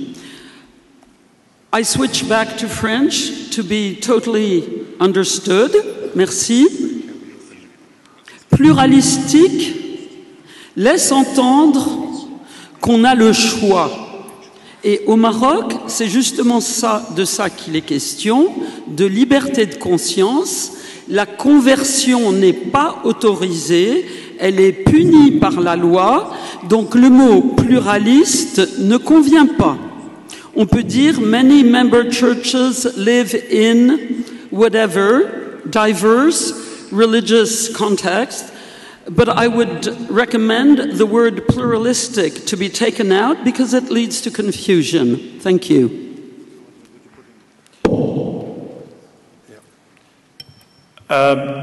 If we're taking that word out, is there another word that we can put in there? Because it is talking about the pluralistic context. I believe the suggestion was diverse, is that not? Is that suggestion? The suggestion was the word diverse, religiously diverse, replaced religiously pluralistic. Is that, could I get an indication? Have we heard you correctly? Yes? Okay. All right, we want to change the word pluralistic to diverse. How do you feel about that? There's one blue card. Can I ask you for consent to move on? Thank you. Thank you. Right. Microphone number 3. Request Malaysia to be added. Malaysia be added. Right. So there we go. Many member churches live in religiously diverse contexts, such as Indonesia, Morocco, Malaysia, etc. Microphone number 3. Yes. I think if we start adding, we will not end up with, because the whole world is diverse nowadays, and every country could be mentioned, but I'm fine with this. But my question is about religious fundamentalism. I think a better word could be radicalism or exclusivism. Religious. Could you repeat your suggestion? I suggest religious radicalism as alternative to fundamentalism, or we can keep both words. Are you suggesting we leave out the word diverse and just talk about religious radicalism? No. Yes. No. Wait. Oh, sorry. I understand our attention is being drawn to the second sentence of the commentary after the phrase where we have included Indonesia, Morocco, and Malaysia, etc. The sentence that begins, the rise of religious, and the suggestion is to exchange fundamentalism for radicalism, or alternately to add radicalism after fundamentalism. I wasn't sure of your suggestion. You could clarify. Are you suggesting we replace the word? No, we can add it. We add? We add radicalism. Okay. So that further should read the rise of religious fundamentalism and radicalism. How do you feel about that? Right. I see a blue card. You wish to speak?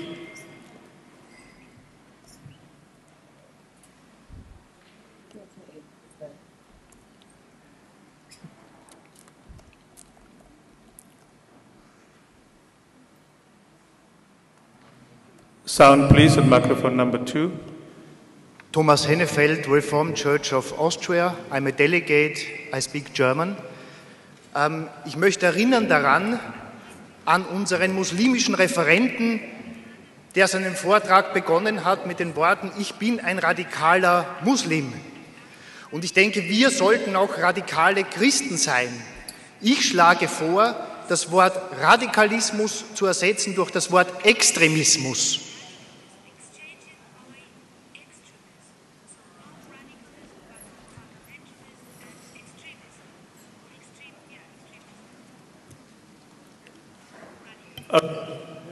That we take the word out radicalism and change it with extremism.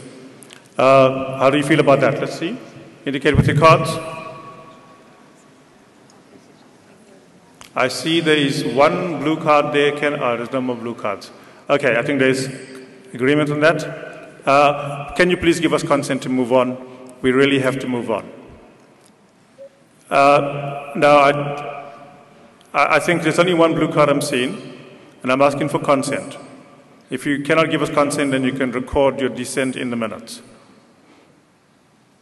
I'm asking for consent. If you're not going to give us consent, you can record it. There will be no speaking anymore. Sorry. Right. Before us then is the full text in terms of what has been changed. It's on the screen. How do we respond to it? Please indicate with your cards.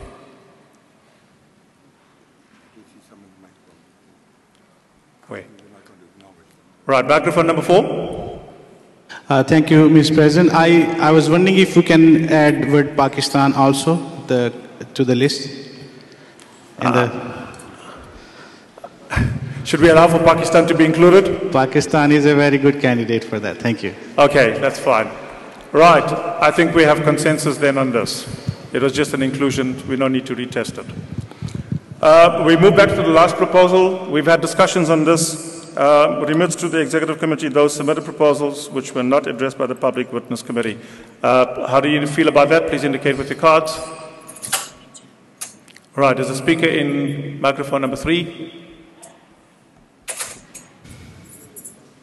Mr. President, my name is Jacobine Scholte from the Protestant Church in the Netherlands. I'm concerned. I've got a point of order. I noticed you didn't give the delegate from Indonesia the chance to speak in, whereas you did give the mic to our delegate from Austria. I'm concerned about that. We are at I propose you just let her make her point. We are at a different point. We were at a different point at that stage in terms of the discussion. I don't think so, and I think you've been ungracious to our Indonesian delegation, and that worries me. I don't think that is correct. I don't think that is correct. I don't think that is correct at all. We've had considerable discussions on these. We're at a point where people have indicated quite largely their feelings on the subject. So let's proceed. The proposal is before us. How do you feel about it? Please indicate. Thank you. It is accepted. That brings to conclusion your work. Could I say that I think you added particularly to follow up and act on the concerns of religious freedom relating to Indonesia was suggested earlier on to ensure. I think that's what Bas and others had been suggesting in that final text. Yeah, that has been covered. Okay. Yes. Yeah. President, thank you very much. Can I say that the discussion in the last 15 minutes raised something which the committee itself was very conscious of, and that is the deep flaws in the process for engaging in public witness in this kind of forum, and would encourage the Executive Committee in thinking of a future General Council to think of a more flexible and useful and profitable process for engaging with public witness than that which has been undertaken in this instance. Thank you very much. Thank you for that. That is noted. We say our special thanks to the committee, the convener, and the scribe for the work. Thank you so much.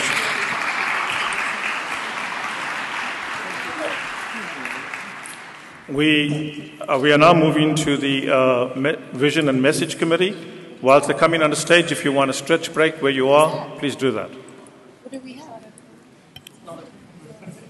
Let's not leave the plenary hall because we really need to finish our business. Oh my God, are you kidding me? Vision and Message, please can you make your way to the stage as soon as possible? Do we have these? And ensure all the documents to it that needs to be distributed are.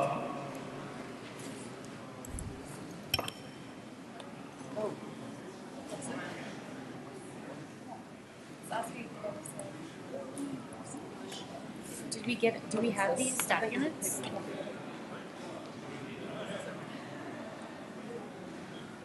I only have this Vision and Message. I have one from however long ago. Did you get an email? Did you get the emails? I have it. I have it. This is it. So, do you want to give me your stick?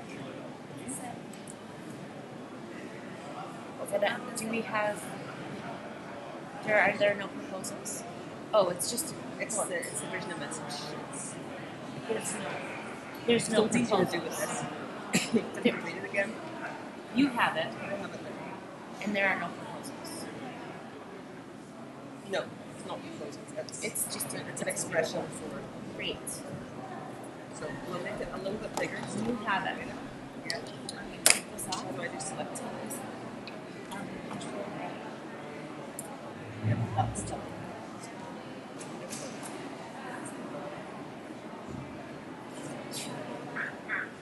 Take us through the corrections, that will be helpful. Okay. Big enough? I don't know. I think I should run again. Absolutely. Thank you for being. We're on strike. Going for COVID. Who said don't leave the plenary?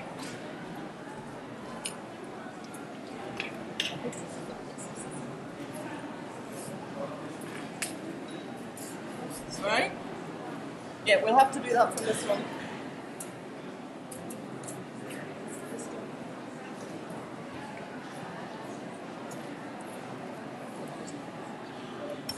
Okay, if we can settle down. Let's settle down.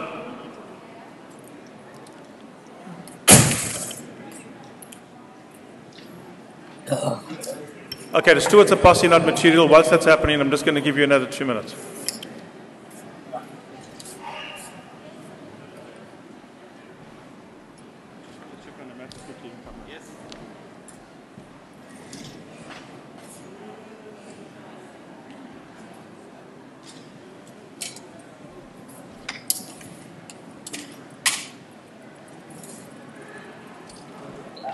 Head. Yes. Will the program be over by 1 o'clock? Because Susan will leave at 1 o'clock to airport. Okay, well, we'll see how we're doing. Okay, Mr. President, are we? Use the restroom. You ladies are good? I'm going to go use the restroom. Thank you. No, I'm not sure that's the right.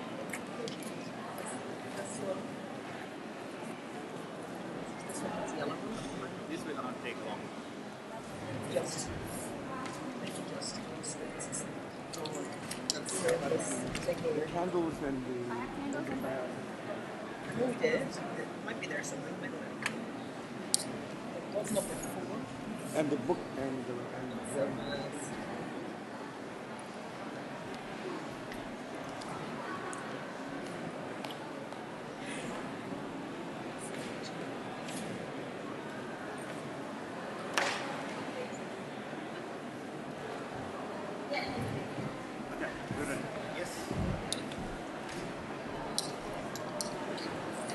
How are you doing? Okay, folks, if you can settle down, we want to start again. We want to begin this report first with a time to just pause and pray. We have spoken about so many challenges across the world, and coming through in our public witness report, we have sensed that, and we know the struggles that are found in so many countries. We pause at this time just to say a prayer, knowing that God is in these contexts. I'm going to ask the General Secretary to lead us in prayer. Can we maintain silence? If you don't have a seat, please take a seat. The only people who should be walking around are the stewards who are passing papers. Let's pray. I actually would request people to decide how they would like to pray. There are those that might like to stand to center, so either seated or standing is able. Let us pray. Dios de la vida, llamamos a ti desde la profundidad. God of life, we call to you out of the depths. We have emerged from a moment of decision. Under those decisions is the call and cry for life, for dignity, born of pain, and suffering, humiliation and marginalization, exclusion. We call to you out of the depth.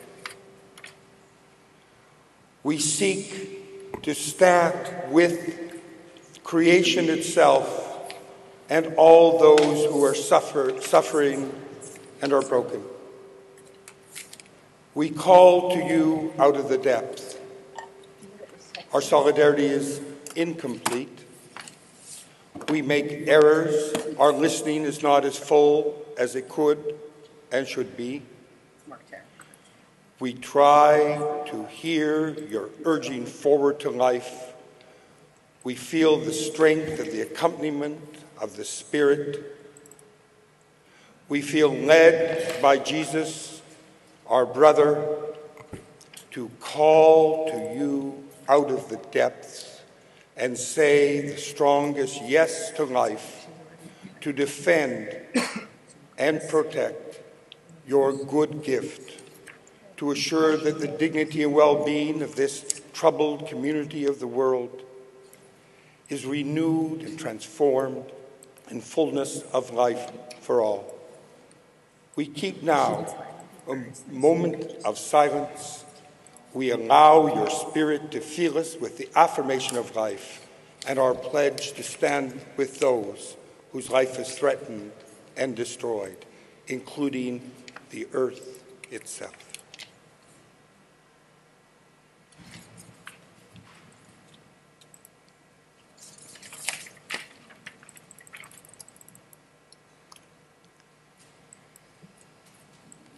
O living God, renew and transform us. Amen.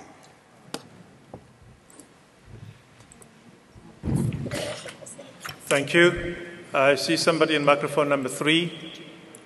You wish to speak? Yes, a moment of concern. I'm Bruce Gillette, Presbyterian Church USA delegate speaking in English. I'm very grateful for the Secretary General's eloquent prayer. I apologize to the President and the body. I called out at an inappropriate time. This body only functions when we are respectful and do things decently and in order, and I was not that for a moment, and I sincerely apologize to the President and the body. Thank you, Bruce. That is accepted. Thank you so much for that. We move now to the proposal from the Vision and Message Committee. I call on the chair of that to address us.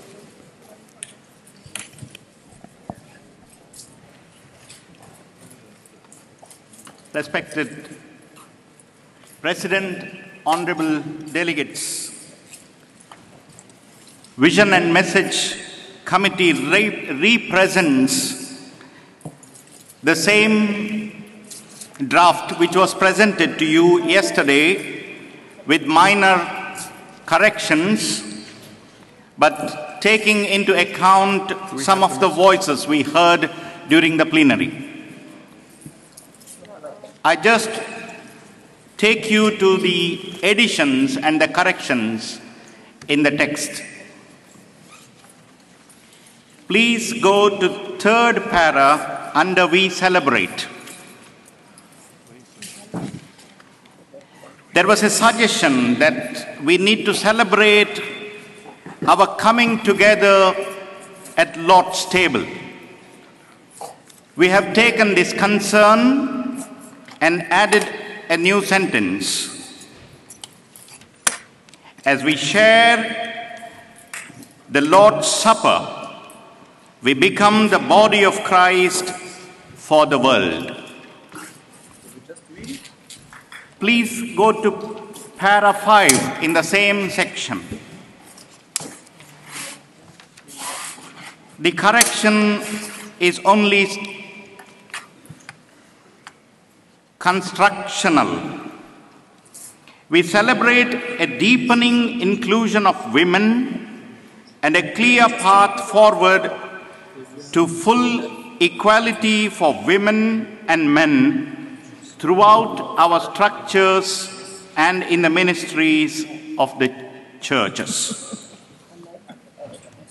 Please go to page 2. section we commit. Para 1,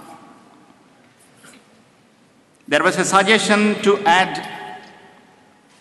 the deeds or the work of Christ.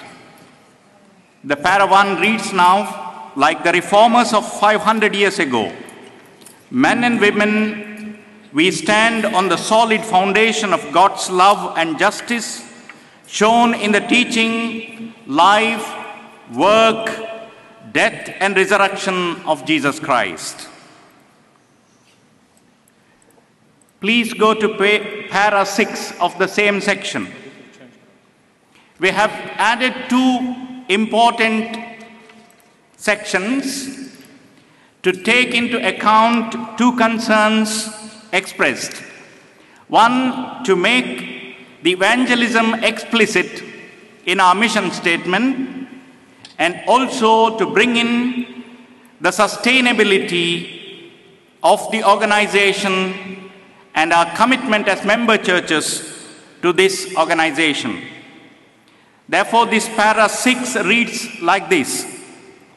For our communion, this understanding of our participation in God's mission means that sharing the gospel to the ends of the earth, Matthew 28, 18-20, we continue to be the kind of churches that speak prophetically in statements such as the Barman Declaration and the Confessions of Belar and Accra. We accompany and hold one another mutually accountable with shared leadership, strengthening our regional bodies and international networks with faith books that aid our prayer and acts of solidarity.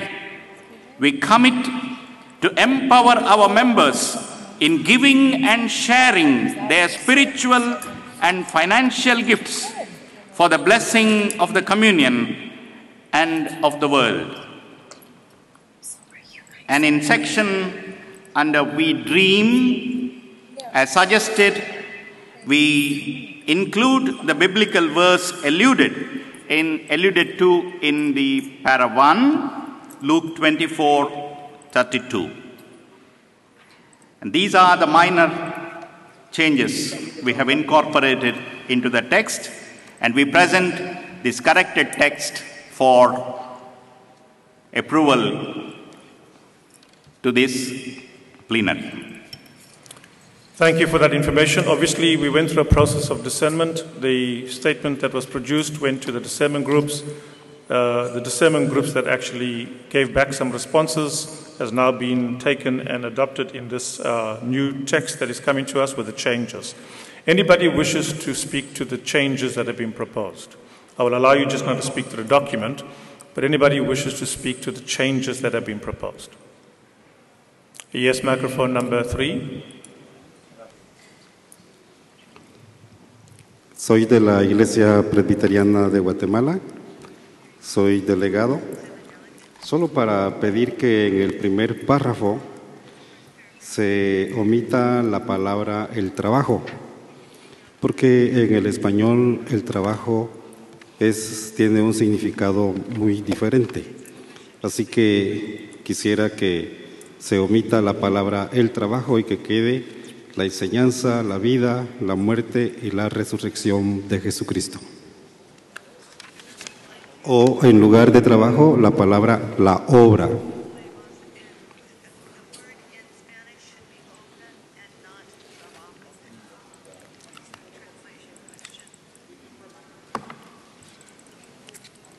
So, as we understand it, the question goes to the Spanish translation, not challenging the language in the English text. Is that correct? Yeah. All right. We will get them to do the editing on that. Microphone number 3. Mr. President, I am László Gonda, Reformed Church in Hungary. I am a delegate and I am speaking in English.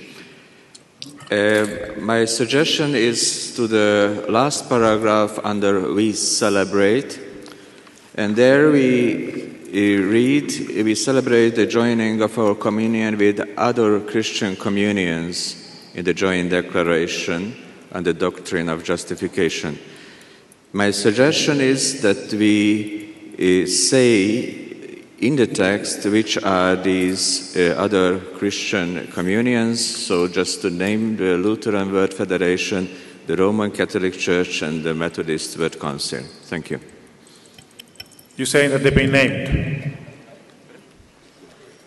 Yes, it's an amendment. Yeah. How do we respond to that? What do we feel about that? That inclusion? Okay, thank you very much. Microphone number 3 again. Oh, sorry, I see somebody in microphone number 4. Okay, I'm Susanna Schneeberger. I'm speaking from the Swiss Reformed Churches. And I would like to suggest on the We Celebrate 4th paragraph, to widen it a bit, I would like to say, we celebrate a commitment to unity that rejoices living in reconciled diversity. Just to make it a little more positive than just to say we respect. Okay, how do we feel about that inclusion?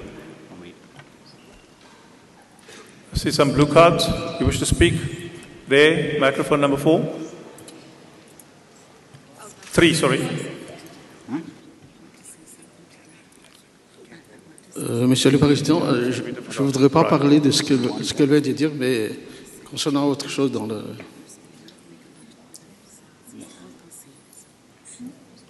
Donc, merci Monsieur le Président, Georges de Madagascar. Je voudrais parler de choses. Merci pour l'organisation de cette conférence, mais je voudrais donc, non seulement pour ce document, mais pour les autres documents, que toutes les déclarations que nous allons faire, nous avons faites, soient suivies d'un ou des versets bibliques sur la scriptura pour renforcer, justifier ce que nous déclarons. Donc, par exemple, pour ceci, donc, il faut y mettre... Là, je suis surpris de voir Matthieu précédemment dans ce texte. Mais je voudrais aussi que toutes les déclarations officielles que nous allons faire, que nous avons faites, soient suivies par un ou des versets bibliques justifiant notre déclaration. Deuxièmement, je voudrais aussi ajouter dans ces documents le problème des drogues dans le DREAM. Sinon, je demanderai au niveau régional aux frères et sœurs de discuter sur le problème des drogues au niveau mondial et que les déclarations régionales sortent des déclarations par rapport à cela sur la lutte contre les drogues parce que c'est vraiment un grand problème au niveau mondial. J'étais vraiment surpris qu'on n'en a pas parlé pendant cette conférence. Merci, Monsieur le Président.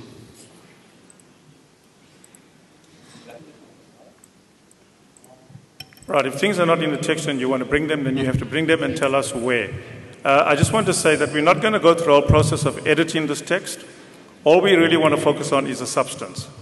If you feel that there is something of substance that is not appropriately expressed, or if it is missing, then we can actually include that. Editorial stuff, I will imagine that will be picked up later. Notes in terms of information of what should be considered will also be taken and can be looked at in terms of using it as editing matters. But I think that's if you can just try to guide your input on that kind of understanding, it will help us to move with this process. Microphone number 4. Caitlin Cody, the United Church of Canada, speaking in English. This might be editorial, but my discernment group was uncomfortable with the word choice of frontiers in the first statement under We Dream. That felt like a very colonial word choice. So we had suggested instead saying, may that redemptive power of Christ inspire us to new understandings of every kind.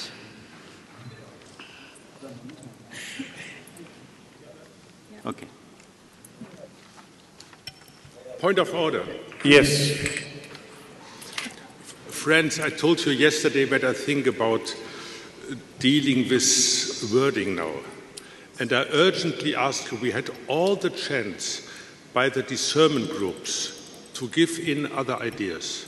So please, let's not start now, a couple of minutes before we finish this whole General Council, to work on wording. So my suggestion is that we just receive this now as it is. Thank you. Excuse me, may I say something? Yes, speak. Yes, Catherine. Okay, one thing that was very important for us was that that the sentences be short and that we have fresh language, and that's why we tried to not be too complicated.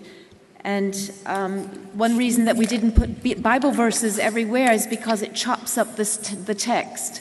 So just in very few places we included the Bible verse, but I think many people can add that in themselves. They'll know what we're talking about.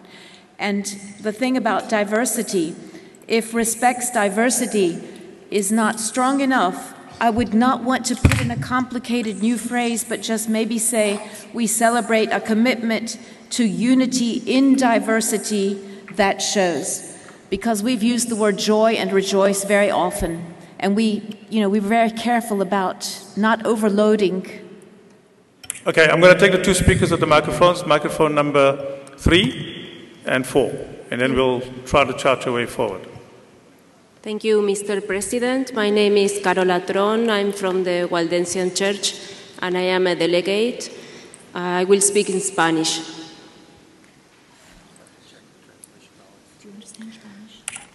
Ayer en nuestro grupo de discernimiento estuvimos haciendo la sugerencia al comité para que no solo se mencionara los reformadores hace 500 años atrás, bajo el párrafo del compromiso, sino que también pudiéramos recordar y agregar a los prerreformadores, y en ese sentido tendríamos que cambiar también la fecha.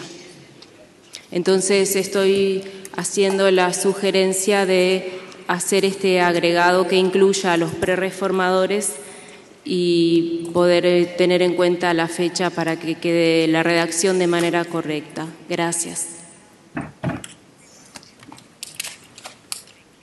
Okay, let me inclusion of the pre-reformers. How do you feel about that?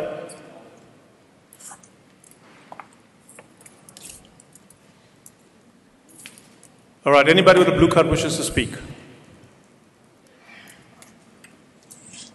If you don't wish to speak, I would ask you for consent. Thank you. We move on. Speaker, microphone number 4. Christian Krieger, I'm a delegate from the Reformed Church in Alsace-Lorraine. I will speak in French. Je parle au sujet du deuxième paragraphe dans les commitments qui se termine par "We commit ourselves to defend these freedoms in face of fanatism, fundamentalism, violence and secularization." This is translated in France with secularization. We are not against secularization. There is a kind of crescendo, and the greatest evil seems to be secularization. In our discernment group, we propose to change the order and add a word to defend these freedoms in face of radical secularization, fanatism, and fundamentalist violence. I think it would be better. Thank you. Are we happy to change the order of that, as been suggested? Please indicate with the cards. Okay, thank you. Microphone number 2. That's going to be the last. I said last before already, but I'll allow you to speak. Mr. President, I may be supporting you. Trevor Gribben from the Presbyterian Church in Ireland, a delegate. I wanted to stand up to formally support what Peter suggested. I know he's not a delegate. Therefore, I'd like to propose under paragraph 14, the 4th sub-point of our operating procedures, that we close the debate. After the last speaker, which was before you, that's precisely what we're going to do. So we get there now. There's been suggestions in terms of some changes, which we have indicated, yes, we would change it. There's been other comments that were offered, and some matters that will be used in terms of actually doing editorial work on the text, which we haven't really been focusing on. With all of these things being shared on the floor, we now put it to you that we adopt the message, the message from the Vision and Message Committee. How do you respond to that? Thank you. I don't see any blue cards. It is agreed by consensus. I express our thanks to the chair and the scribe of this committee. It's not an easy piece of work to do, but they have worked hard and they have produced a good result for us. We want to say thank you to you for your work done. Thank you. Right, without further ado, because we are moving back in time, we're going to move to the nominating committee. If you could come forward, please.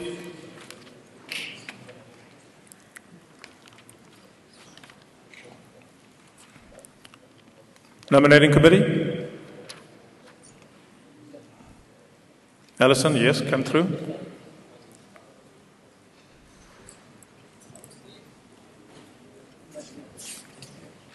Right, we have been through the procedure in terms of taking back names for further consideration, and basically we have been agreeing on the slate as we've gone along. Now we're going to be basically doing, what we're going to be doing is to put the full slate before us. So Alison, please lead us. Moderator, I present the slate of nominees for President, Vice Presidents and members of the Executive Committee as we agreed yesterday. As President, we nominate the Reverend Najah Kassab from the Evangelical Synod of Syria and Lebanon, female ordained. As officers, Samuel Ayete Nyampong, Presbyterian Church of Ghana, male ordained. Lisa van der Waal, Reformed Church in America, female ordained. Silvana Maria Apetuli, Gareya Protestant Indonesia, Bagian Barat, female ordained. Raisa Brazil, United Presbyterian Church in Brazil, female lay young. And Treasurer Johann Voismann, Reformed Alliance in Germany. I will now read the whole slate. The Africa region, Coutinho Maravilhosa Moma, Evangelical Congregational Church in Angola, male ordained. Samuel Ayete Nyampong, Presbyterian Church of Ghana, male ordained. Mere Akindi Sal, Presbyterian Church in Cameroon, female ordained. Tebonge Ngambi, United Church in Zambia, female lay young. Veronica Muchiri, Presbyterian Church of East Africa, female lay. Kanak Hilary Hagar, Presbyterian Church of Canada, female lay young. Annabelle Kelewan Lararam, Presbyterian Church in Trinidad and Tobago, female lay. Lisa van der Waal, Reformed Church in America, female ordained. J. Herbert Nelson, Presbyterian Church USA, male ordained. Asia Hong Young Lee, Presbyterian Church in Korea, male ordained. Kedan Prawate, Church of Christ in Thailand, male lay. Silvana Maria Apetuli, Gareya Protestant Indonesia, Bagian Barat, female ordained. Susan Thomas, Church of South India, female lay. In the Pacific, Hannah North, Presbyterian Church, Aotearoa, New Zealand, female lay young. Melisiades Pua, Presbyterian Church of Colombia, male ordained. Raisa, Brazil, United Presbyterian Church in Brazil, female lay young. Clayton da Silva, Independent Presbyterian Church in Brazil, male ordained. From the Middle East, Najla Kasab, National Evangelical Synod of Syria and Lebanon, female ordained. Europe, Heaven Jones, Union of Welsh Independents, male lay. Claudio Paschi, Waldensian Church, male ordained. Diana Erdi, Hungarian Reformed Church, female lay young. And Treasurer Johann Weissmann, Reformed Alliance in Germany, male lay. Moderator, I present the slate. Thank you. The slate is before us. I'll give you a last option if there's any discussion. Yes, microphone number 1. I have 2 comments, and not suggesting any changes, but simply noting. As I look over this slate, I do not believe, and I'm willing to be corrected if I'm wrong, but I do not believe there are any members of the executive that we're proposing who are from churches that were formerly a part of the Reformed Ecumenical Council. Now, of course, we are a merged body as the World Communion of Reformed Churches, so that was not a consideration, and I understand that, and I'm okay with that. However, I would suggest to the General Secretary as well as to the incoming executive that perhaps one of the areas that they might invite advisors to come and join the work of the executive is to help bring the institutional memory of the Reformed Ecumenical Council to bear on the deliberations of the executive, so that we continue to be a robust communion living with both voices within. There's a second comment I'd like to make as well, which is regarding the fact that we have 5 youth delegates. I'm also a youth delegate, so I speak to this. 5 youth delegates on this slate for the executive. And I would note that that is a significant witness and statement that we are making as the World Communion of Reformed Churches. 5 youth delegates, also 1 youth vice president. And I would challenge us to bring this message, this witness, this statement back to our own churches so that we might empower the youth of our own home denominations in positions of leadership in the same way that we have done as the WCRC here. Thank you. Thank you. Your 2 points are noted. Any further? Microphone number 2. Nobombolaji Anani, Presbyterian Church of Nigeria. Please, I still, just like the last speaker, I am not against what is presented before us. I endorse it with all my heart, but I'm making this comment for future reference, that there should be a policy also guiding nominations, that no country in a region should serve at least more than 2 tenures, so that other countries in a particular region will also have a sense of belonging. I said it yesterday and I repeat it in the spirit of this communion. Thank you for that. You wish to speak then, microphone number 2? Thank you. Bethany Wynn. I'll be speaking in English from the United Church of Christ. I just want to make a general comment, point of concern, directed to the incoming executive committee and the WCR staff.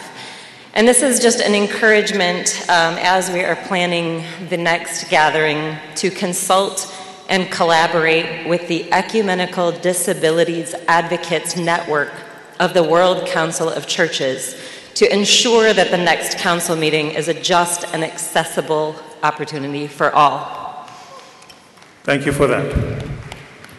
I see there are no further speakers, then I'm now going to ask you to vote on this by showing your hands. All those in favor of receiving the completed slate, please indicate with your hands. Thank you. Those against? It is carried. Thank you very much.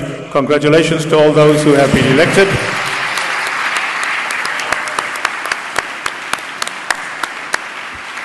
It is now my privilege to invite our newly elected President, Najla Qassam, to come and address us briefly.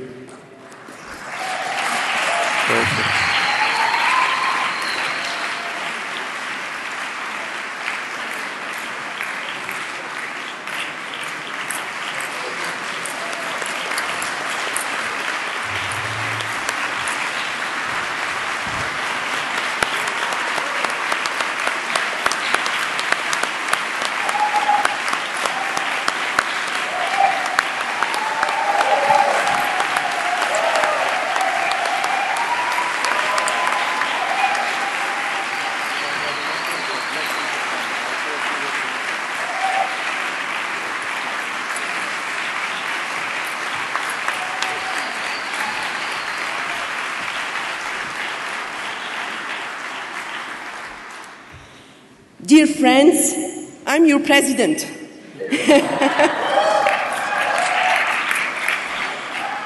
Thank you for your trust and for your vote.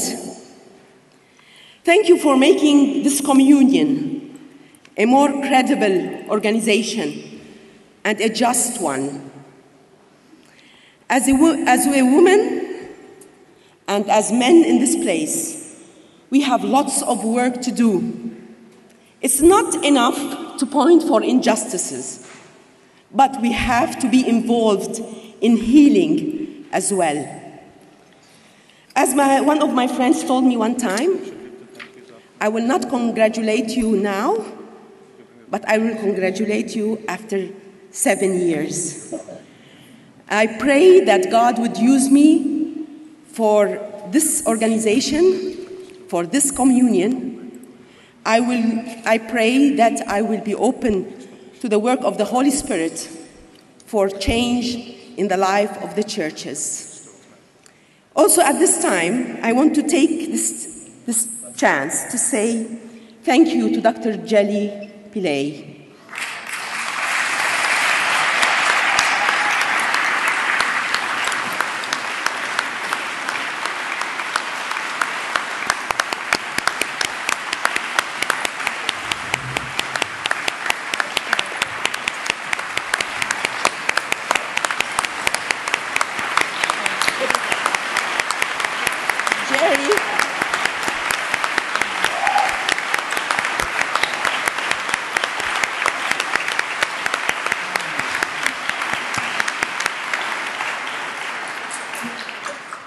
I think, and I know, that we have reached here, Jerry, as a communion because of your wise leadership. Your commitment to WCRC, your contribution to justice. In the communion, we don't say goodbye, because if you are located in a church and serving from all your heart, you are at the center of the communion. You will always be with us, Jerry, and we look forward for future cooperation and continual cooperation. You will always be a friend. I want to tell you, in my journey of justice, many speak justice, but some live it. And I want to tell you, Jerry, you are one of them. Thank you.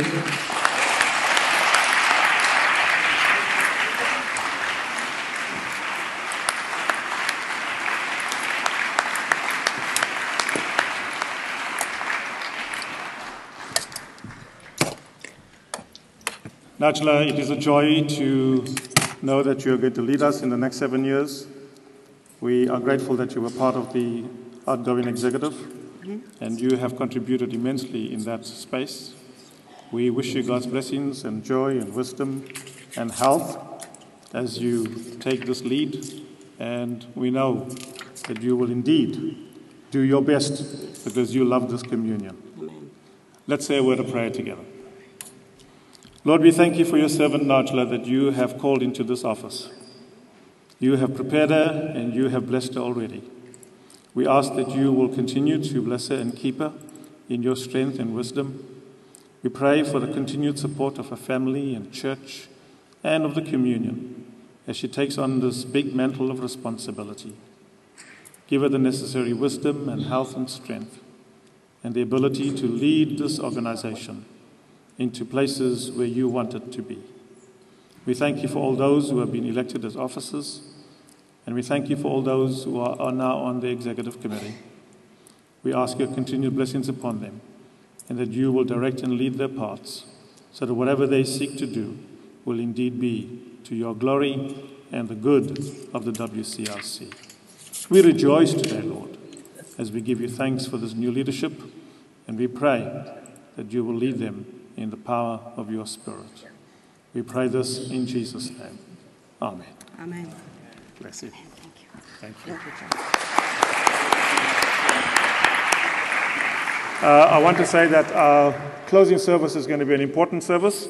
Najla will actually be preaching a sermon there, but it will also be the formal installation of the officers and of the executive.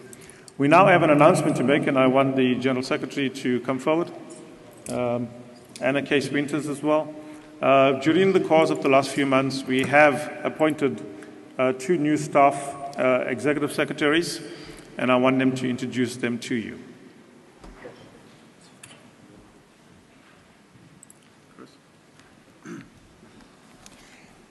Yes, thank you, Piana. Is Dr. Case Winters here? Yeah, she's coming. She's coming. Yep, here she is. Thank you.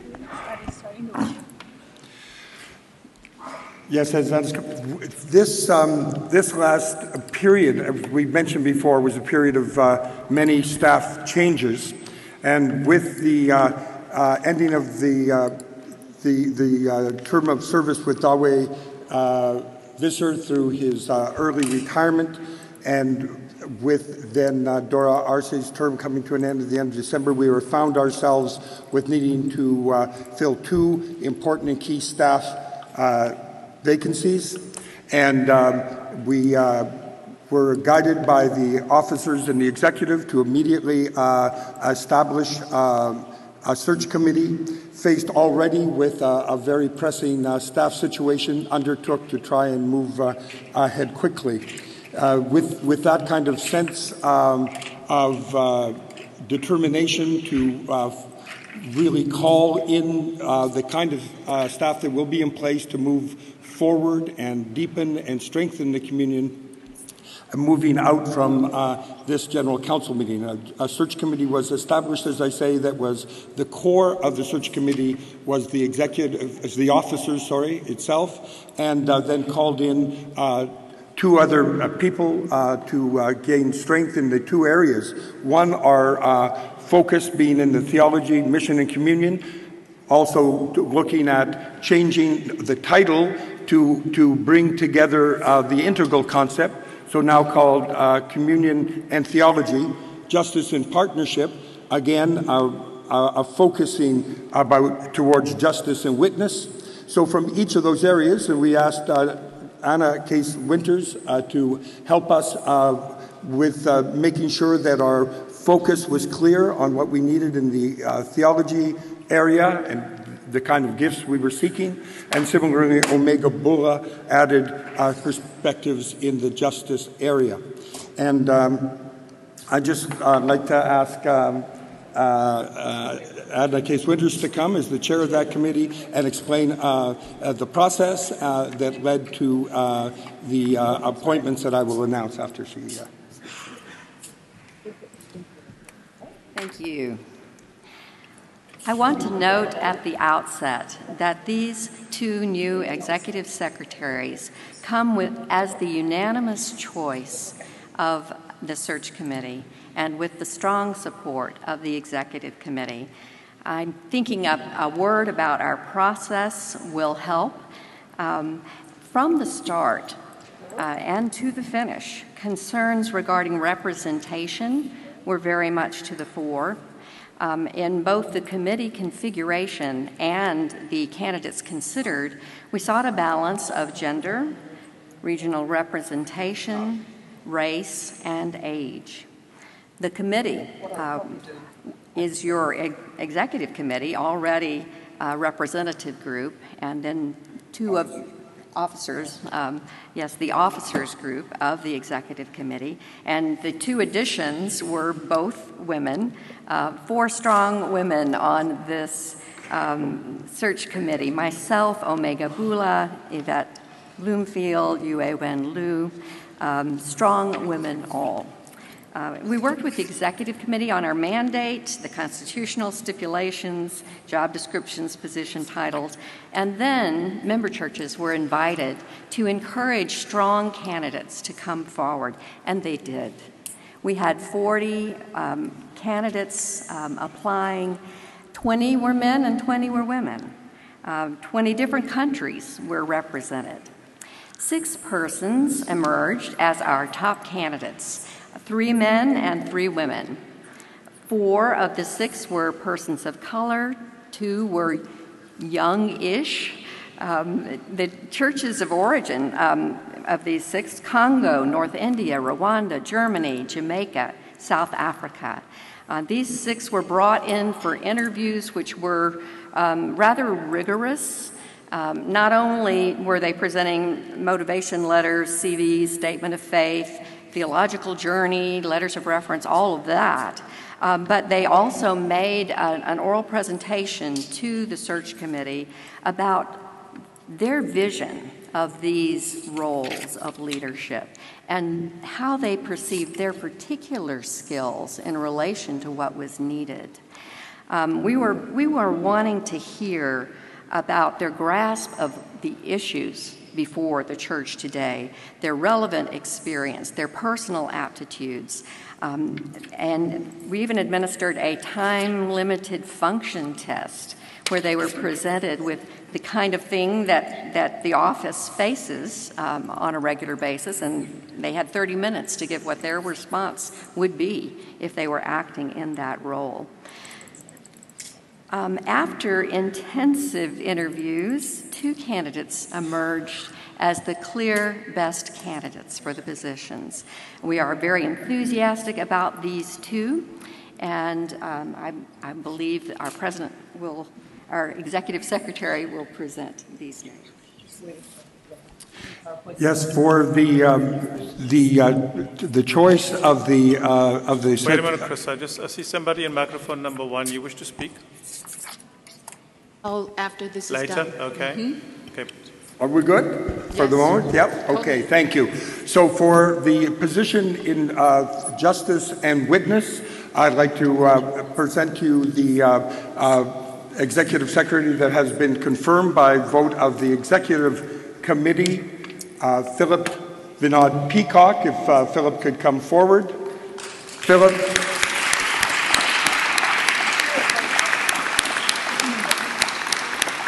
Philip has been introduced to us as one of our speakers at this meeting. You will remember the basic facts of his skills and gifts were exhibited to us, and he is from the Church of North India, currently serving as associate professor at the Bishop's College in Calcutta, India, and it is with considerable enthusiasm that we greet Philip and welcome him to the position.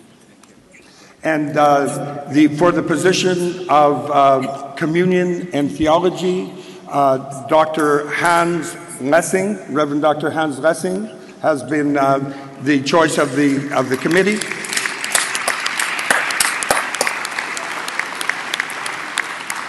People have obviously come to know Hans in his role as General Council Coordinator. He is a missiologist. He has served in Namibia with a mission organization as a mission co-worker. He has done significant teaching, publication, reflection, experience in ecumenical relations. So again, we are very pleased to present these 2 names, and I'll give you another opportunity to welcome them to the work we all have to do together.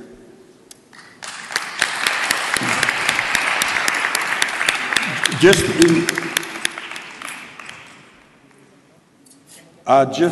to complete, that we in coming together understood that with the selection of these two colleagues as the best candidates for the job, we were going to be left with a significant challenge, that the staff team now is very equipped with the people that we need to do the job. But we end up with executive secretaries, plus myself, that are an all-male staff team. We are going to be needing to struggle in new ways of working and to move towards practical and concrete steps to bring up the diversity of our staff discussions, to partner in different and very specific ways to assure that this well-equipped team also bends into the challenge that having 4 men in the executive staff positions represent. We celebrate so fully and so completely the gifts that are here and realize we bring with it a series of struggles to learn to create new kinds of partnerships. So, Mr. President, we are just very pleased that we now will be able to move forward with the gifts and skills that these two colleagues bring. Thank you. I'll go to microphone number 1 to speak. Please speak. You. This is a matter that came out of our discernment group yesterday. So before we end, I would like to ask on their behalf, and perhaps staff is ahead of us on this, if we could give all the participants here, if there would be a platform on which we could affirm all that has gone well in these last 2 weeks, and give constructive feedback for as this organization goes into the future and considers another general meeting. And following up on that, I would like to say thank you to everybody who has organized this. And I will not begin to name groups or people because I know that that list is very, very long. So on behalf of all of us, a huge thank you. Thank you. That is going to be done now, but thank you for that. So just to speak to the point, there will be an announcement about that good suggestion about evaluation, Mr. Chair. And also they will, just maybe I could just say to this point, there is an evaluation form that will be given to all participants, and it will also be sent electronically. Somebody wants to speak in microphone number 3. Please speak. Thank you, Mr. President. I just would like to say a few words of thankful of our new staff members, but also to recall that as we are closing, we saw a kind of difficult issues in regard to gender and those fields. So I would like to say just in a few words that we need, when we talk about sola scripture, as we have our theologians in the staff member team, also to bring a kind of understanding among the Reformed family.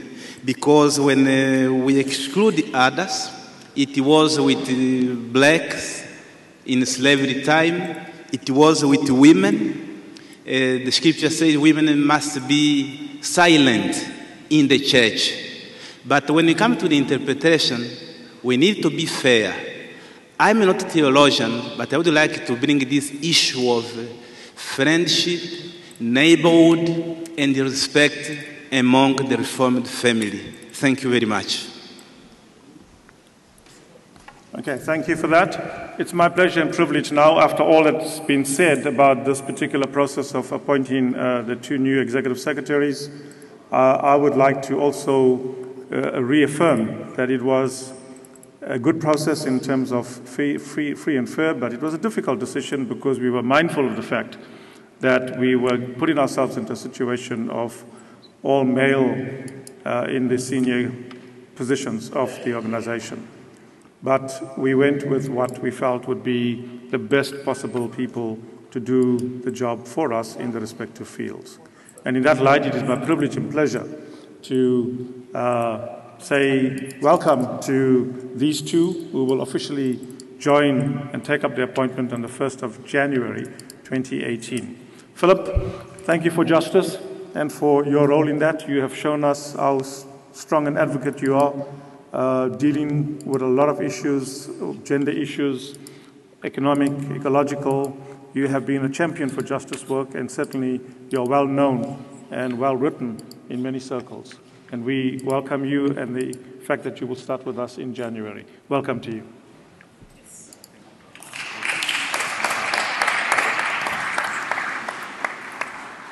And likewise, I want to say a special welcome to Hans Lessing. Hans has been our General Council Coordinator, and he's really done a sterling work in that area. But my recognition of him today is for the position of theology and justice, communion and mission, which is included in that. And he has got quite a broad knowledge in terms of his theological perspectives, having lived also in the Global South for a long period in time. And we are hoping that he will bring all of these experiences, encounters, and skills into directing our theology movement and where we would go as the WCRC in this regard. And I know this is a good choice, and we are very, very blessed to have him lead us in this particular portfolio. Hans, a special welcome to you, and we know you will start in January, but you'll conclude what you're doing now. For the wisdom that was expressed in those situations. If you are here, please stand where you are. Thank you. I see you in. Pass. Yvette.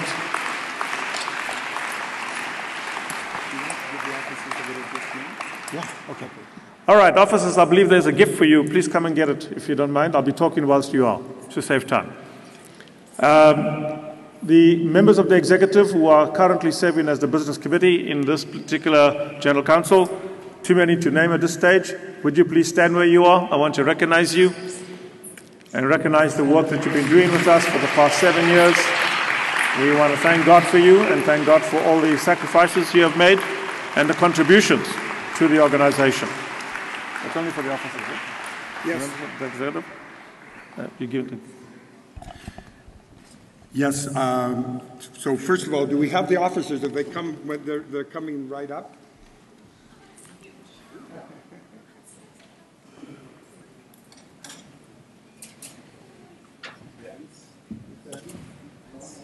I haven't seen Lily for a while. Yeah. Come on up, please. Yeah. Right, these are the officers on the stage. Thank you so much.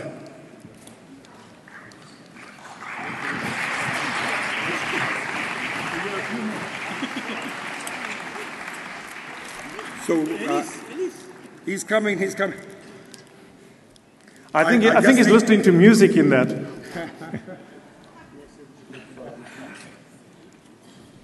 The officers have met so many times under so many difficult circumstances that it's happy to call this one last meeting. When people have said, now what is the thing I would most in the entire world like to have as a gift? The unanimous answer was a bag that says WCRC. We, Mr. President, obviously a small token of hard work. Within the bag also is our candle.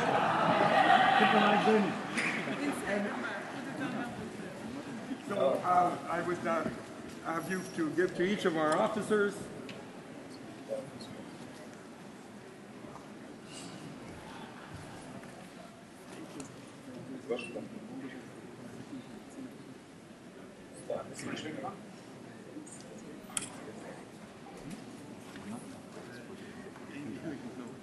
Only candles are there for the executive committee. Candles are there for the executive. Okay, we'll not do it.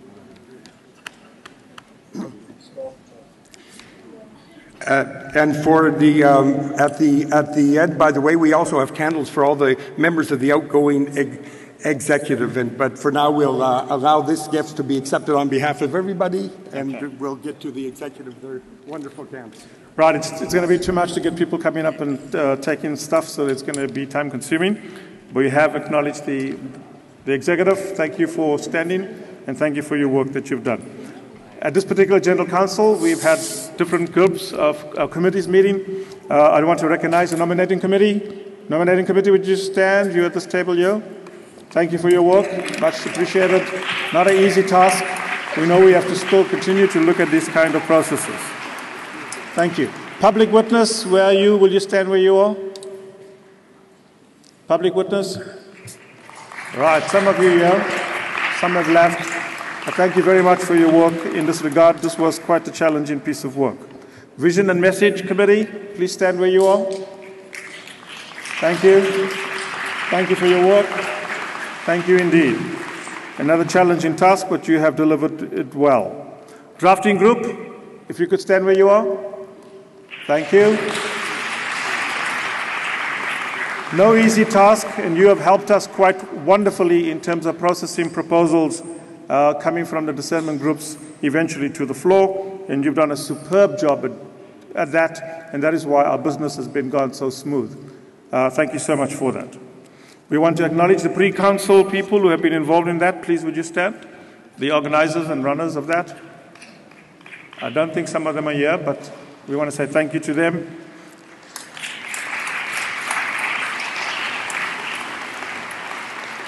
The youth pre-council, the organizers and runners of that, please would you stand? Youth pre-council. Well, thank you for those of you who are here. The others who are not, we acknowledge you and your work you have done. Serving us in this council are consultants. I want to recognize consultants in theology. Theology, would you stand? They've done a lot of pieces of work in the background, helped us with JDDJ, helped us with the Wittenberg Witness and all of those things. Will you please recognize them? Will you stand?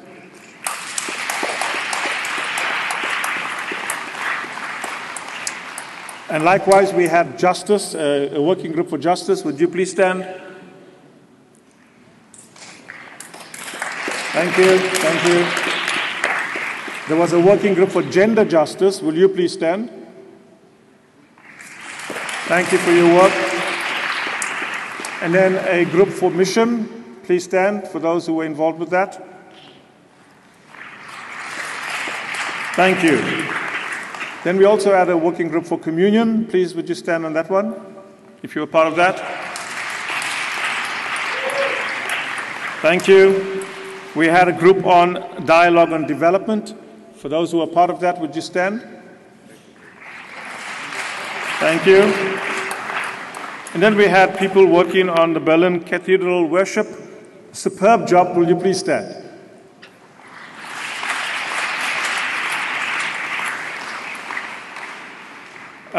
Berlin visits, a group of people working on that. 2, I think. Would you stand if you're here? And then for the program support and staff, the planning committee for the program support staff, will you please stand? Planning committee for that.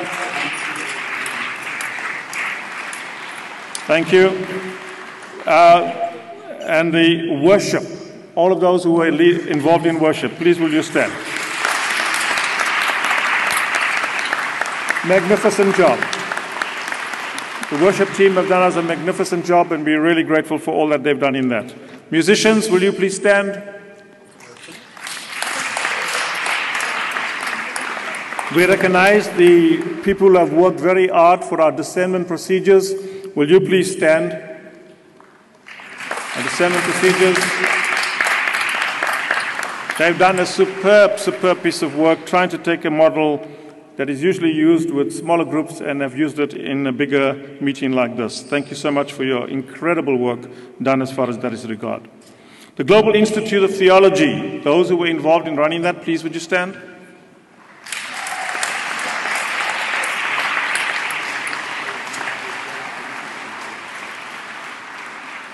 The Local Planning Committee, will you please stand? The Local Planning Committee.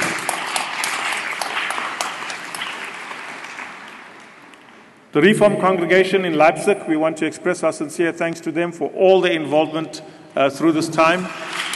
I'm not sure if anybody is here. If you could stand if you are. Thank you for your wonderful support and service. The The General Council staff, the General Council office. Office staff, will you stand for the General Council office, that is? Thank you so much. Thank you for your incredible work. The visa coordinator, Paul is here. Thank you, Paul. Accommodation coordinator, I don't think she is here. Martha? Martha Ferguson, is she here? No? Okay, thanks. Our travel coordinator, that's you, Katharina. Thank you. Our subsidy coordinator, Lin Wanjo? Yeah, that's you, right. And for those who helped us with the registration, we want to acknowledge you. Would you please stand as well? Registration. Thank you. The finance office, done an incredible work for us. Finance office, will you please stand?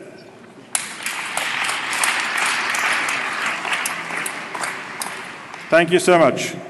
I just want to pause for a moment now, and I want to actually acknowledge a group of people that we really need to acknowledge.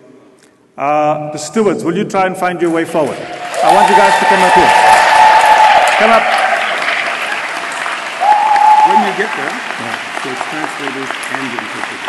Oh, where's it?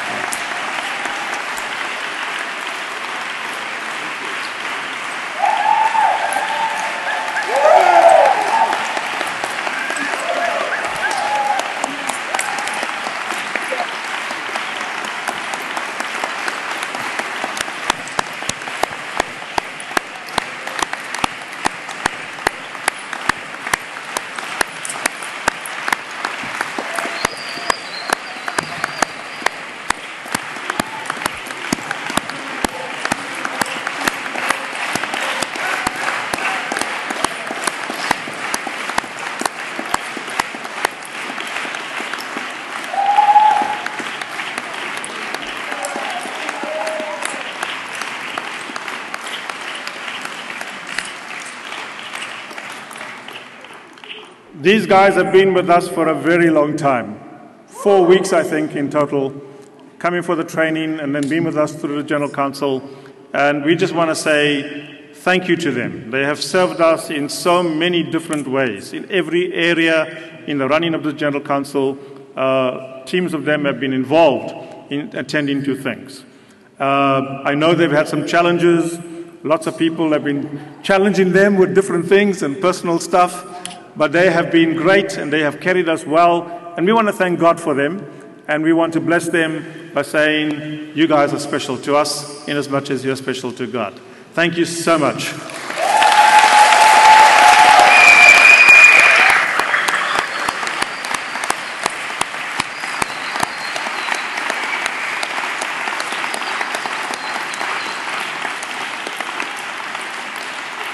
Thank you so much, guys. God bless you. Thank you for your work. I want to also acknowledge now the communications team. Those people who are involved in communications, would you please stand? Communications. Thank you. I want to acknowledge the language services, both the translators and the interpreters.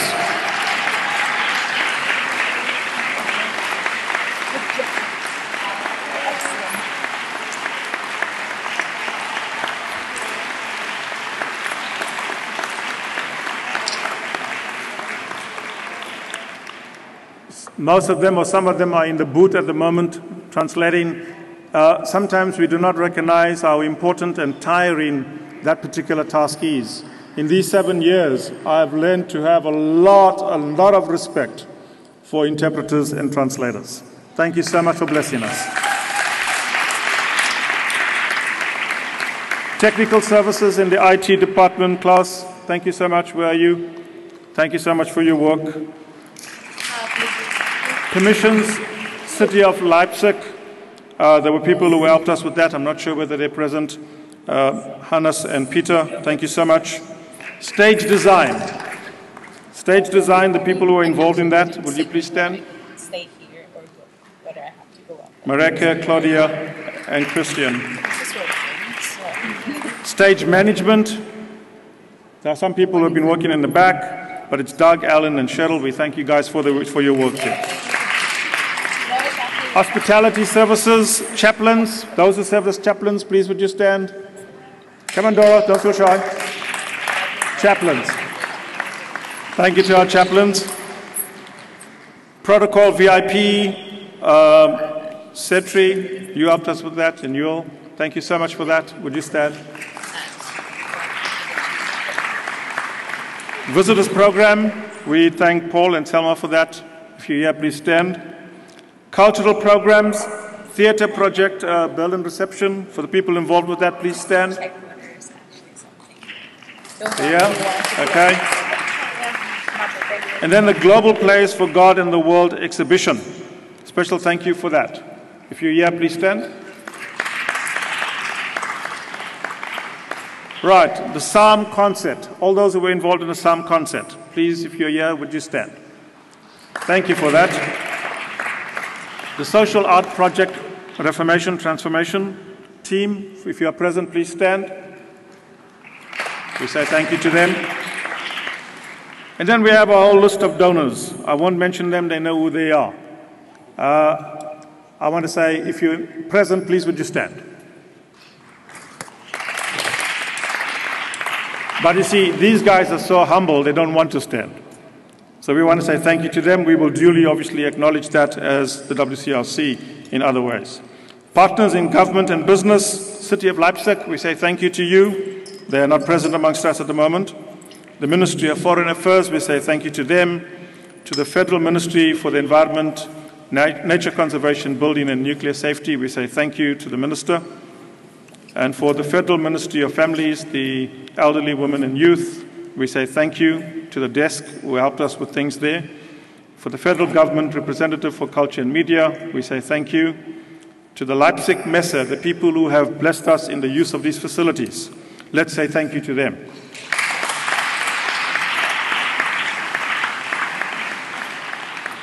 For the travel agent who actually did incredible work of working with people to get the tickets and all of that organized, Rapton Travel Agent, we want to say thank you to you. I'm not sure if there's a representative here. No? Okay. And the Bank for Church and Diaconia, thank you so much for the work that you have done for us as well.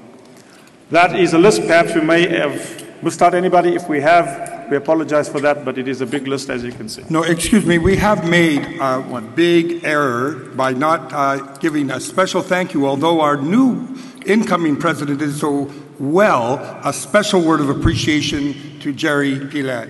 And we have prepared a bit of a memory album so he can remember with wonderful pictures his long service to this. Thank you. Thank you, Chris. This is special. I will certainly treasure this indeed. Thank you very much. I think that brings us to the end of this particular session. We are now going to break for worship. We are past our time, and we do apologize for that. I do know that the worship team is going to be needing some time to set up because for communion. So, Sabine, you have something to tell us? All right, please do that.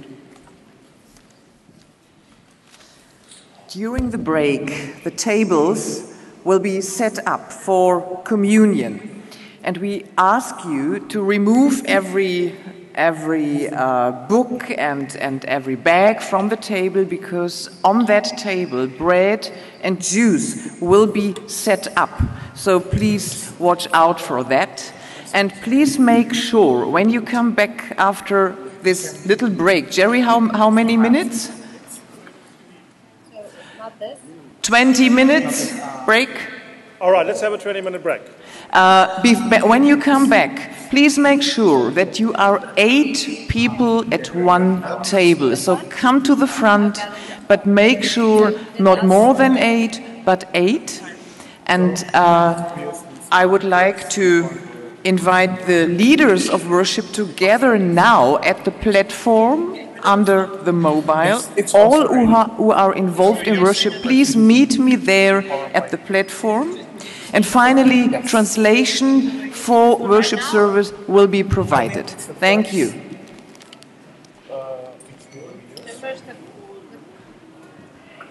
this computer because Yes. what's sensible?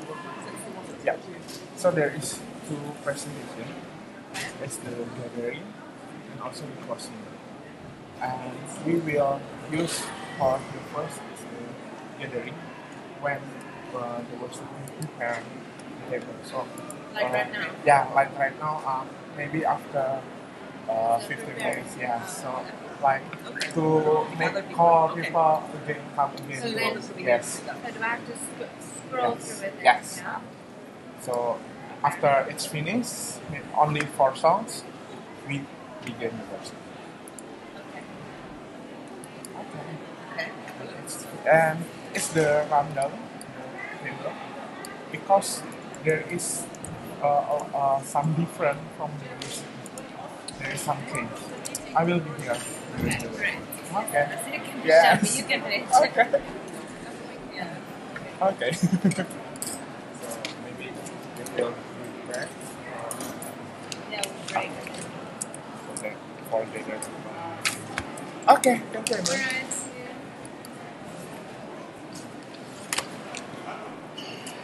I'm gonna run. Yeah, go ahead. You don't have to run, it's 20 minutes. Yeah. Okay, so 20 minutes, yeah? It's just getting tired now. I'm sorry, don't need to now.